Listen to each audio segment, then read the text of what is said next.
ਸਤਿ ਸ਼੍ਰੀ ਅਕਾਲ ਜੀ ਸਾਰਿਆਂ ਨੂੰ। ਮੈਂ ਤੁਹਾਡਾ ਆਪਣਾ Jaspreet Singh attorney at law ਤੇ ਅੱਜ ਦਾ ਆਪਣਾ ਇਹ ਪ੍ਰੋਗਰਾਮ ਹੈ ਵੀਕਲੀ ਅਪਡੇਟਸ, ਜਿਹਦੇ ਵਿੱਚ ਕਿ ਅਸੀਂ ਅਮਰੀਕਾ ਦੀ ਇਮੀਗ੍ਰੇਸ਼ਨ ਦੀ ਗੱਲ ਕਰਦੇ ਹਾਂ, ਨਾਲ ਹੀ ਤੁਹਾਡੇ ਜਿਹੜੇ ਸਵਾਲਾਂ ਦੇ ਜਵਾਬ ਆ ਉਹ ਵੀ ਦੇਣ ਦੀ ਆਪਾਂ ਪੂਰੀ ਕੋਸ਼ਿਸ਼ ਕਰਦੇ ਹਾਂ। ਸਾਰਿਆਂ ਤੋਂ ਪਹਿਲਾਂ ਮੈਂ ਤੁਹਾਡਾ ਬੜਾ ਧੰਨਵਾਦੀ ਹਾਂ ਕਿ ਤੁਸੀਂ ਇਸ ਪ੍ਰੋਗਰਾਮ ਨੂੰ ਇੰਨਾ ਦੇਖਦੇ ਹੋ, ਲਾਈਕ ਕਰਦੇ ਹੋ, ਸਬਸਕ੍ਰਾਈਬ ਕਰਦੇ ਹੋ। ਤੇ ਇਹਦੇ ਨਾਲ ਅਸੀਂ ਜਿਹੜਾ ਟਿਕਟੌਕ ਤੇ ਵੀ ਹੈਗੇ ਆ, ਸੋ ਜਿਹੜੇ ਸੱਜਣ ਉਹਨੂੰ ਯੂਜ਼ ਕਰਦੇ ਆ ਜਾਂ ਕਰ ਸਕਦੇ ਆ, ਤੇ ਟਿਕਟੌਕ ਤੇ ਜਾ ਕੇ ਵੀ ਤੁਸੀਂ ਇਹ ਜਿਹੜੀਆਂ ਅਪਡੇਟਸ ਹੈਗੀਆਂ ਉੱਥੇ ਰੋਜ਼ ਅਪਡੇਟ ਕਰਦੇ ਆ, ਉਹ ਵੀ ਤੁਸੀਂ ਸੁਣ ਸਕਦੇ ਹੋ। ਸਾਰਿਆਂ ਤੋਂ ਪਹਿਲਾਂ ਜਿਹੜੀ ਖਬਰ ਆ ਉਹ ਇਹ ਹੈਗੀ ਆ ਕਿ ਹਾਊਸ ਦੇ ਵਿੱਚ ਜਿਹੜਾ ਹਾਊਸ ਆਫ ਰੈਪਰੈਜ਼ੈਂਟੇਟਿਵ ਆ ਉਹਦੇ ਵਿੱਚ ਕੁਝ ਜਿਹੜੇ ਮੈਂਬਰ ਹੈਗੇ ਡੈਮੋਕ੍ਰੈਟਿਕ ਪਾਰਟੀ ਦੇ, ਉਹਨਾਂ ਨੇ ਇੱਕ ਬਿੱਲ ਇੰਟਰੋਡਿਊਸ ਕੀਤਾ ਜਿਹੜਾ ਕਿ ਜਿਹੜੇ ਅਨਡਾਕੂਮੈਂਟਡ ਇਮੀਗ੍ਰੈਂਟਸ ਨੇ, ਜਿਹੜੇ ਕਿ ਇੱਥੇ ਇਲੀਗਲ ਤਰੀਕੇ ਨਾਲ ਰਹਿ ਰਹੇ ਆ, ਜਿਹਨੂੰ ਆਪਾਂ ਕਹਿੰਦੇ ਆ, ਉਹਨਾਂ ਨੂੰ ਜੇ ਇੱਥੇ 7 ਸਾਲ ਹੋ ਜਾਣ ਰਹਿੰਦਿਆਂ ਨੂੰ ਤਾਂ ਉਹਨਾਂ ਨੂੰ ਜਿਹੜਾ ਹੈਗਾ ਉਹ ਗ੍ਰੀਨ ਕਾਰਡ ਉਹ ਬਿੱਲ ਦਿਵਾਉਂਦਾ। ਤੇ ਜਿਹੜਾ ਬਿੱਲ ਹੈਗਾ ਇੱਕ ਉਹ ਇੱਥੇ ਪ੍ਰੋਵੀਜ਼ਨ ਹੈਗੀ ਆ, ਉਹਨੂੰ ਕਹਿੰਦੇ ਹੈਗੇ ਨੈਸ਼ਨਲ ਰਜਿਸਟਰੀ, ਜਿਹੜੀ ਕਿ ਅਲਾਓ ਕਰਦੀ ਆ ਜਿਹੜੇ ਲੌਂਗ ਟਰਮ US ਰੈਜ਼ੀਡੈਂਟ ਜਿਹੜੀ ਬੜੀ ਦੇਰ ਤੋਂ ਰਹਿ ਰਹੇ 1972 ਤੋਂ ਪਹਿਲਾਂ ਦੇ, ਉਹਨਾਂ ਨੂੰ ਗ੍ਰੀਨ ਕਾਰਡ ਦੇਣਾ। ਤੇ ਇਹ ਜਿਹੜਾ ਬਿੱਲ ਹੈ ਇਹ ਹੁਣ ਉਹਦੀ ਡੇਟ ਚੇਂਜ ਕਰਕੇ ਇਹ ਕਹਿ ਰਿਹਾ ਵੀ ਜਿਹਨੂੰ 7 ਸਾਲ ਹੋ ਗਏ ਇੱਥੇ ਰਹਿੰਦੇ ਨੂੰ, ਉਹਨੂੰ ਗ੍ਰੀਨ ਕਾਰਡ ਜਿਹੜਾ ਹੈਗਾ ਉਹ ਮਿਲਣਾ ਚਾਹੀਦਾ। ਜਿਹੜੀ ਇਹ ਰਜਿਸਟਰੀ ਦੀ ਪ੍ਰੋਵੀਜ਼ਨ ਹੈ ਇਹ 1929 ਦੇ ਵਿੱਚ ਬਣੀ ਸੀ ਤੇ ਉਹਦੀਆਂ ਜਿਹੜੀਆਂ ਡੇਟਾਂ ਨੇ ਉਹ 4 ਵਾਰੀ ਹੁਣ ਤੱਕ US ਕਾਂਗਰਸ ਨੇ ਵਧਾਈਆਂ। ਲਾਸਟ ਟਾਈਮ ਉਹਨਾਂ ਵਧਾਈ 1986 'ਚ, ਜਦੋਂ ਕਿ ਡੇਟ ਉਹਨਾਂ ਨੇ ਜਨਵਰੀ 1972 ਕਰਤੀ। ਇਹਦਾ ਮਤਲਬ ਇਹ ਆ ਵੀ ਜਿਹੜੇ ਬੰਦੇ ਅਮਰੀਕਾ ਦੇ ਵਿੱਚ ਜਨਵਰੀ 1 1972 ਤੋਂ ਪਹਿਲਾਂ ਦੇ ਰਹਿ ਰਹੇ ਆ ਬਿਨਾਂ ਕਾਗਜ਼ਾਂ ਤੋਂ, ਉਹ ਇੱਥੇ ਪੱਕੇ ਕੀਤੇ ਜਾਣਗੇ। ਤੇ ਲੇਕਿਨ ਉਹ ਹੁਣ ਬਹੁਤ ਜ਼ਿਆਦਾ ਅਰਸਾ ਹੋ ਗਿਆ, ਕਿਉਂਕਿ ਐਸਾ ਤਾਂ ਮੇਰਾ ਖਿਆਲ ਆ ਕੋਈ ਬੰਦਾ ਨਹੀਂ ਹੋਣਾ ਜਿਹੜਾ 1972 ਤੋਂ ਪਹਿਲਾਂ ਦਾ ਇੱਥੇ ਰਹਿ ਰਿਹਾ ਤਾਂ ਪੱਕਾ ਨਹੀਂਗਾ, ਲੇਕਿਨ ਉਹਦਾ ਹੁਣ ਖਾਸ ਯੂਜ਼ ਨਹੀਂ ਆ, ਇਹਦੇ ਥੱਲੇ ਐਪਲੀਕੇਸ਼ਨਾਂ ਹੁਣ ਕੋਈ ਜਾਂਦੀਆਂ ਨਹੀਂ। ਤੇ ਉਹਦੀ ਜਿਹੜੀ ਡੇਟ ਆ ਇਹ ਚੇਂਜ ਕਰਨੀ ਚਾਹੁੰਦੇ ਆ ਵੀ ਡੇਟ ਚੇਂਜ ਕਰਕੇ ਉਹਨੂੰ ਤੁਸੀਂ ਅੱਗੇ ਲੈ ਜਾਓ, ਤੇ ਉਹਦੇ ਕਰਕੇ ਤਾਂ ਕਿ ਬੰਦੇ ਜਿਹੜੇ ਹੈਗੇ ਆ ਉਹ ਪੱਕੇ ਹੋ ਸਕਣ। ਇਹ ਜਿਹੜਾ ਬਿੱਲ ਇੰਟਰੋਡਿਊਸ ਕੀਤਾ ਗਿਆ ਜੁਲਾਈ 20 ਨੂੰ ਕੀਤਾ ਗਿਆ, ਤੇ ਇਹਦਾ ਨਾਂ ਹੈਗਾ renewing immigration provisions of immigration act of 1929। It would create a rolling registry date allowing undocumented immigrants who have lived in the country for 7 years or more to apply for LPR status। ਇਹਦੇ ਵਿੱਚ bill ਦੇ ਮੁਤਾਬਕ ਜਿਹੜੀ ਉਹ registry ਦੀ date ਆ ਉਹ role ਕੀਤੀ ਜਾਊਗੀ, ਵੀ ਉਹ ਸਟੇਬਲ ਨਹੀਂ ਰਹੂਗੀ। ਜਿਵੇਂ ਇਸ ਟਾਈਮ ਜਿਹੜੀ ਡੇਟ ਆ 1972 ਆ, ਇਹ ਜਿਹੜੇ 72 ਤੋਂ ਪਹਿਲਾਂ ਆਏ ਆ ਉਹ ਬੰਦੇ ਇੱਥੇ ਪੱਕੇ ਕੀਤੇ ਜਾਣਗੇ। ਲੇਕਿਨ ਇਹ ਜਿਹੜਾ ਬਿੱਲ ਕਹਿ ਰਿਹਾ ਵੀ ਉਹ ਡੇਟ ਜਿਹੜੀ ਰੋਲ ਹੋਊਗੀ ਤੇ ਹਰ 7 ਸਾਲਾਂ ਬਾਅਦ ਉਹ ਡੇਟ ਜਿਹੜੀ ਆ ਉਹ ਰੋਲ ਹੋਇਆ ਕਰੂਗੀ, ਅੱਗੇ ਜਾਇਆ ਕਰੂਗੀ। ਜਿਹੜੇ ਪਿਛਲੇ 7 ਸਾਲ ਤੋਂ ਬੰਦੇ ਰਹਿ ਰਹੇ ਆ ਉਹ ਪੱਕਾ ਕੀਤਾ ਜਾਣਗੇ। ਤੇ ਇਹ ਜਿਹੜਾ ਬਿੱਲ ਹੈ ਇਹ ਹੁਣ ਹਾਊਸ ਦੇ ਵਿੱਚ ਪੇਸ਼ ਹੋਇਆ, ਲੇਕਿਨ ਇਹਨੂੰ ਕਿੰਨੀ ਕੁ ਸਪੋਰਟ ਮਿਲਦੀ ਹੈਗੀ ਆ ਹਾਊਸ ਦੇ ਬਾਕੀ ਮੈਂਬਰਾਂ ਤੋਂ, ਤੇ ਖਾਸ ਕਰਕੇ ਜਿਹੜੇ ਰਿਪਬਲਿਕਨ ਪਾਰਟੀ ਦੇ ਮੈਂਬਰ ਨੇ, ਇਹਦਾ ਕੁਝ ਨਹੀਂ ਪਤਾ। ਜੇ ਹਾਊਸ 'ਚੋਂ ਪਾਸ ਹੋ ਵੀ ਜਾਂਦਾ ਤੇ ਸੈਨੇਟ ਦੇ ਵਿੱਚ ਜਾ ਕੇ ਇਹ ਜਿਹੜਾ ਬਿੱਲ ਹੈਗਾ ਇਹਨੇ, ਸਾਨੂੰ ਇਹ ਲੱਗਦਾ ਵੀ ਕਿਸੇ ਪਾਸੇ ਨਹੀਂ ਲੱਗਣਾ, ਕਿਉਂਕਿ ਸੈਨੇਟ ਦੇ ਵਿੱਚ ਜਿਹੜੀਆਂ ਹੈਗੀਆਂ ਫਿਲੇਬਸਟਰ ਤੋਂ ਬਾਅਦ 60 ਵੋਟਾਂ ਚਾਹੀਦੀਆਂ ਨੇ, ਤੇ ਡੈਮੋਕ੍ਰੈਟਿਕ ਪਾਰਟੀ ਕੋਲ ਇਸ ਟਾਈਮ ਤੇ 50 ਵੋਟਾਂ ਨੇ, ਰਿਪਬਲਿਕਨ ਪਾਰਟੀ ਕੋਲ 50 ਨੇ, ਤੇ ਇੱਕ ਜਿਹੜੀ ਵੋਟ ਆ ਉਹ ਹੈਗੀ ਵਾਈਸ ਪ੍ਰੈਜ਼ੀਡੈਂਟ ਦੀ। ਤੇ ਜਿਹੜੀਆਂ 60 ਵੋਟਾਂ ਤਾਂ ਹਾਸਲ ਹੁੰਦੀਆਂ ਨੇ ਜੇ 10 ਰਿਪਬਲਿਕਨ ਪਾਰਟੀ ਦੇ ਜਿਹੜੇ ਸੈਨੇਟਰ ਨੇ ਉਹ ਨਾਲ ਲੱਗਣ। ਇਸ ਬਿੱਲ ਦਾ ਜਿਹੜਾ ਹੈਗਾ ਉਹ ਲੱਗਣ ਦੀ ਕੋਈ ਜ਼ਿਆਦਾ ਉਮੀਦ ਨਹੀਂ ਆ, ਪਰ ਕਿਉਂਕਿ ਇੰਪੋਰਟੈਂਟ ਖਬਰ ਹੈ ਇਸ ਕਰਕੇ ਮੈਂ ਸ਼ੇਅਰ ਕੀਤੀ ਆ।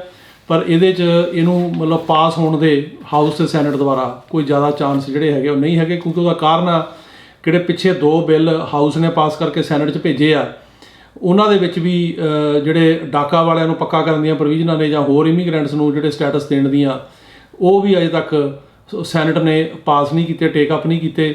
ਤੇ ਜਿੰਨੀ ਦੇਰ ਤੱਕ 60 ਸੈਨੇਟਰ ਨਹੀਂ ਹੁੰਦੇ ਤੇ ਉਹ ਤਾਂ ਹੀ ਹੋ ਸਕਦੇ ਆ ਜੇ ਰਿਪਬਲਿਕਨ ਪਾਰਟੀ ਜਿਹੜੀ ਲੀਡਰਸ਼ਿਪ ਹੈਗੀ ਉਹ ਨਾਲ ਲੱਗੇ। ਉਹ ਅਜੇ ਇਮੀਗ੍ਰੇਸ਼ਨ ਦੇ ਇਸ਼ੂਜ਼ ਤੇ ਨਾਲ ਲੱਗਣ ਨੂੰ ਤਿਆਰ ਨਹੀਂ ਹੈਗੀ। ਸੋ ਇਸ ਕਰਕੇ ਇਸ ਬਿੱਲ ਨੂੰ ਜਿਹੜਾ ਜ਼ਿਆਦਾ ਹੰਗਾਰਾ ਜਿਹੜਾ ਉਹ ਹਾਊਸ ਦੇ ਵਿੱਚ ਤਾਂ ਹੋ ਸਕਦਾ ਪਾਸ ਹੋ ਜਾਵੇ, ਪਰ ਸੈਨੇਟ 'ਚ ਮਿਲਣ ਦੀ ਕੋਈ ਜ਼ਿਆਦਾ ਆਸ ਨਹੀਂ ਲੱਗਦੀ। ਅਗਲੀ ਖਬਰ ਜਿਹੜੀ ਆ ਉਹ ਹੈਗੀ ਆ ਕਿ USCIS ਨੇ ਰਿਸਟੋਰ ਕਰਤਾ pathway to a green card for TPS holders. ਜਿਹੜੇ TPS ਟੈਂਪਰਰੀ ਪ੍ਰੋਟੈਕਟਿਡ ਸਟੇਟਸ, ਇਹਦੇ ਰੈਸੀਪੀਐਂਟਸ ਹੈਗੇ ਅਮਰੀਕਾ ਦੇ ਵਿੱਚ, ਇਹਨਾਂ ਨੂੰ TPS ਸਟੇਟਸ ਮਿਲਿਆ। ਆਪਣੇ ਇੰਡੀਆ ਵਾਲੇ ਜਾਂ ਪੰਜਾਬ ਵਾਲੇ ਜਾਂ ਇਸ ਕਿਸਮ ਦੇ ਬੰਦੇ ਉਹ 'ਚ ਨਹੀਂ ਆਉਂਦੇ, ਲੇਕਿਨ ਹੋਰਾਂ ਮੁਲਕਾਂ ਦੇ ਹੈਗੇ ਆ। ਉਹਨਾਂ ਨੂੰ ਹੁਣ ਇਮੀਗ੍ਰੇਸ਼ਨ ਨੇ ਕਿਹਾ ਕਿ ਉਹ ਐਲੀਜੀਬਲ ਹੋਣਗੇ ਗ੍ਰੀਨ ਕਾਰਡ ਲਈ। ਤੇ ਇੱਕ ਪਾਲਿਸੀ ਡਿਸੀਜਨ ਸੀਗਾ ਅਗਸਤ 2020 ਦਾ, ਪਿਛਲੀ ਸਰਕਾਰ ਵੇਲੇ ਜਦੋਂ ਟਰੰਪ ਹੁੰਦਾ ਸੀਗਾ ਪ੍ਰੈਜ਼ੀਡੈਂਟ, ਉਹਨਾਂ ਨੇ ਇਹ ਬਣਾਇਆ ਸੀ ਕਿ TPS ਜਿਹੜੇ ਹੋਲਡਰ ਨੇ ਇਹਨਾਂ ਨੂੰ ਗ੍ਰੀਨ ਕਾਰਡ ਨਹੀਂ ਮਿਲੇਗਾ, ਉਹਨੂੰ ਓਵਰਟਰਨ ਕਰ ਦਿੱਤਾ ਹੁਣ ਜਿਹੜਾ ਨਵਾਂ ਮੈਮੋ ਆਇਆ, the new memo rescinds on August an August 2020 policy adopting the decision matter of ZRZC. ਜਿਹੜਾ matter of ZRZC ਆ, it targeted the subset of TPS recipients who entered the US through the border without inspection. The Immigration and Nationality Act requires applicants wishing to adjust their status to obtain a green card to show that they are inspected and admitted or paroled into the US by an immigration officer. ਇੱਥੇ adjustment of status ਕਰਨ ਵਾਸਤੇ ਇਹ ਲੋੜ ਹੁੰਦੀ ਆ ਵੀ ਬੰਦਾ admit ਹੋਇਆ ਹੋਵੇ ਜਾਂ ਪਰੋਲ ਹੋਇਆ ਹੋਵੇ ਜਾਂ ਉਹਨੂੰ ਐਂਟਰੀ ਮਿਲੀ ਹੋਵੇ। ਲੇਕਿਨ ਸਰਟਨ ਕੇਸਾਂ ਦੇ ਵਿੱਚ, ਜਿਵੇਂ ਕਿ ਅਸੈਲਮ ਕਿਸੇ ਦਾ ਜਿਹੜਾ ਕੇਸ ਆ ਉਹ ਜੇ ਪਾਸ ਹੋ ਜਾਂਦਾ, ਉਹਨੂੰ ਗ੍ਰੀਨ ਕਾਰਡ ਮਿਲ ਜਾਂਦਾ, ਚਾਹੇ ਉਹਦੀ ਐਂਟਰੀ ਲੀਗਲ ਨਹੀਂ ਵੀ ਹੈਗੀ, ਚਾਹੇ ਉੱਦਾਂ ਹੀ ਉਹ ਬਾਰਡਰ ਕ੍ਰਾਸ ਕਰਕੇ ਆਇਆ। ਜੇ ਅਸੈਲਮ ਦਾ ਕੇਸ ਪਾਸ ਹੋ ਜਾਂਦਾ, ਅਪਰੂਵ ਹੋ ਜਾਂਦਾ, ਤਾਂ ਉਹ ਬੰਦਾ ਆਪਣਾ ਗ੍ਰੀਨ ਕਾਰਡ ਅਪਲਾਈ ਕਰ ਸਕਦਾ 1 ਸਾਲ ਬਾਅਦ। ਅਤੇ ਇਹ ਜਿਹੜਾ ਹੁਣ ਮੈਮੋ ਆ, ਇਹਨੇ ਇਹ ਗੱਲ ਕਹੀ ਆ ਕਿ the TPS recipients may apply for a travel authorization document. An entry into the US with this document will be considered an entry with inspection and admission. ਜਿਹੜੇ ਬੰਦਿਆਂ ਕੋਲ TPS ਸਟੇਟਸ ਆ, ਉਹਨਾਂ ਨੂੰ ਜਿਹੜਾ ਹੈਗਾ ਟਰੈਵਲ ਡਾਕੂਮੈਂਟ ਉਹ ਲੈ ਸਕਦੇ ਆ। ਉਹਦਾ ਮਤਲਬ ਹੈ ਕਿ ਜਿਹੜੀ ਹੈਗੀ ਜਾਣ ਦੀ ਪਰਮਿਸ਼ਨ ਅਮਰੀਕਾ ਤੋਂ ਤੇ ਵਾਪਸ ਆਉਣ ਦੀ। ਅਤੇ ਜੇ ਉਹ ਕੰਟਰੀ ਆਊਟ ਕਰ ਜਾਂਦੇ ਆ, ਕਿਸੇ ਹੋਰ ਕੰਟਰੀ ਜਾ ਕੇ ਵਾਪਸ ਆ ਜਾਂਦੇ ਆ, ਤਾਂ ਜਿਹੜੀ ਉਹਨਾਂ ਦੀ ਐਂਟਰੀ ਹੈਗੀ ਆ ਉਹ ਲੀਗਲ ਗਿਣੀ ਜਾਊਗੀ, ਜਿਹਦੇ ਕਰਕੇ ਉਹ ਇੱਥੇ ਆਪਣਾ ਸਟੇਟਸ ਜਿਹੜਾ ਹੈਗਾ ਉਹ ਐਡਜਸਟ ਕਰ ਸਕਣਗੇ। ਸੋ ਇਹ TPS ਵਾਲਿਆਂ ਵਾਸਤੇ ਬੜਾ ਇੰਪੋਰਟੈਂਟ ਮੈਮੋ ਆ। ਇਹ ਤੋਂ ਬਾਅਦ ਜਿਹੜੀ ਅਗਲੀ ਖਬਰ ਆ ਇੰਪੋਰਟੈਂਟ, ਉਹ ਇਹ ਹੈਗੀ ਆ ਕਿ Biden administration proposes national ID cards for undocumented immigrants. ਕਿ ਸਰਕਾਰ ਨੇ ਇਹ ਰੱਖੀ ਆ ਪ੍ਰਪੋਜ਼ਲ ਕਿ ਜਿਹੜੇ ਅਨਡਾਕੂਮੈਂਟਡ ਬੰਦੇ ਨੇ, ਜਿਹੜੇ ਇੱਥੇ ਇਲੀਗਲ ਤਰੀਕੇ ਨਾਲ ਰਹਿ ਰਹੇ ਨੇ, ਉਹਨਾਂ ਵਾਸਤੇ ਜਿਹੜੇ ਨੈਸ਼ਨਲ ID ਕਾਰਡ ਜਿਹੜੇ ਆ ਉਹ ਇਸ਼ੂ ਕੀਤੇ ਜਾਣਗੇ। The Biden administration has proposed a new national identification card system for undocumented immigrants. The ICE Secure Docket Card program, which would give migrants who cross the US-Mexico border and other immigrants without legal status temporary ID cards as they navigate their immigration cases or removal proceedings. ਇੱਕ ਜਿਹੜਾ card ਹੈ ਉਹ ਜਿਹੜੀ ਸਰਕਾਰ ਹੈ ਉਹ issue ਕਰਨ ਜਾ ਰਹੀ ਆ ਅਨਡਾਕੂਮੈਂਟਡ ਲੋਕਾਂ ਵਾਸਤੇ, ਜਿਹੜਾ ਕਿ ਇੱਕ ਕਿਸਮ ਦਾ ਉਹਨਾਂ ਦਾ ਆਇਡੈਂਟੀਟੀ ਕਾਰਡ ਹੋਏਗਾ।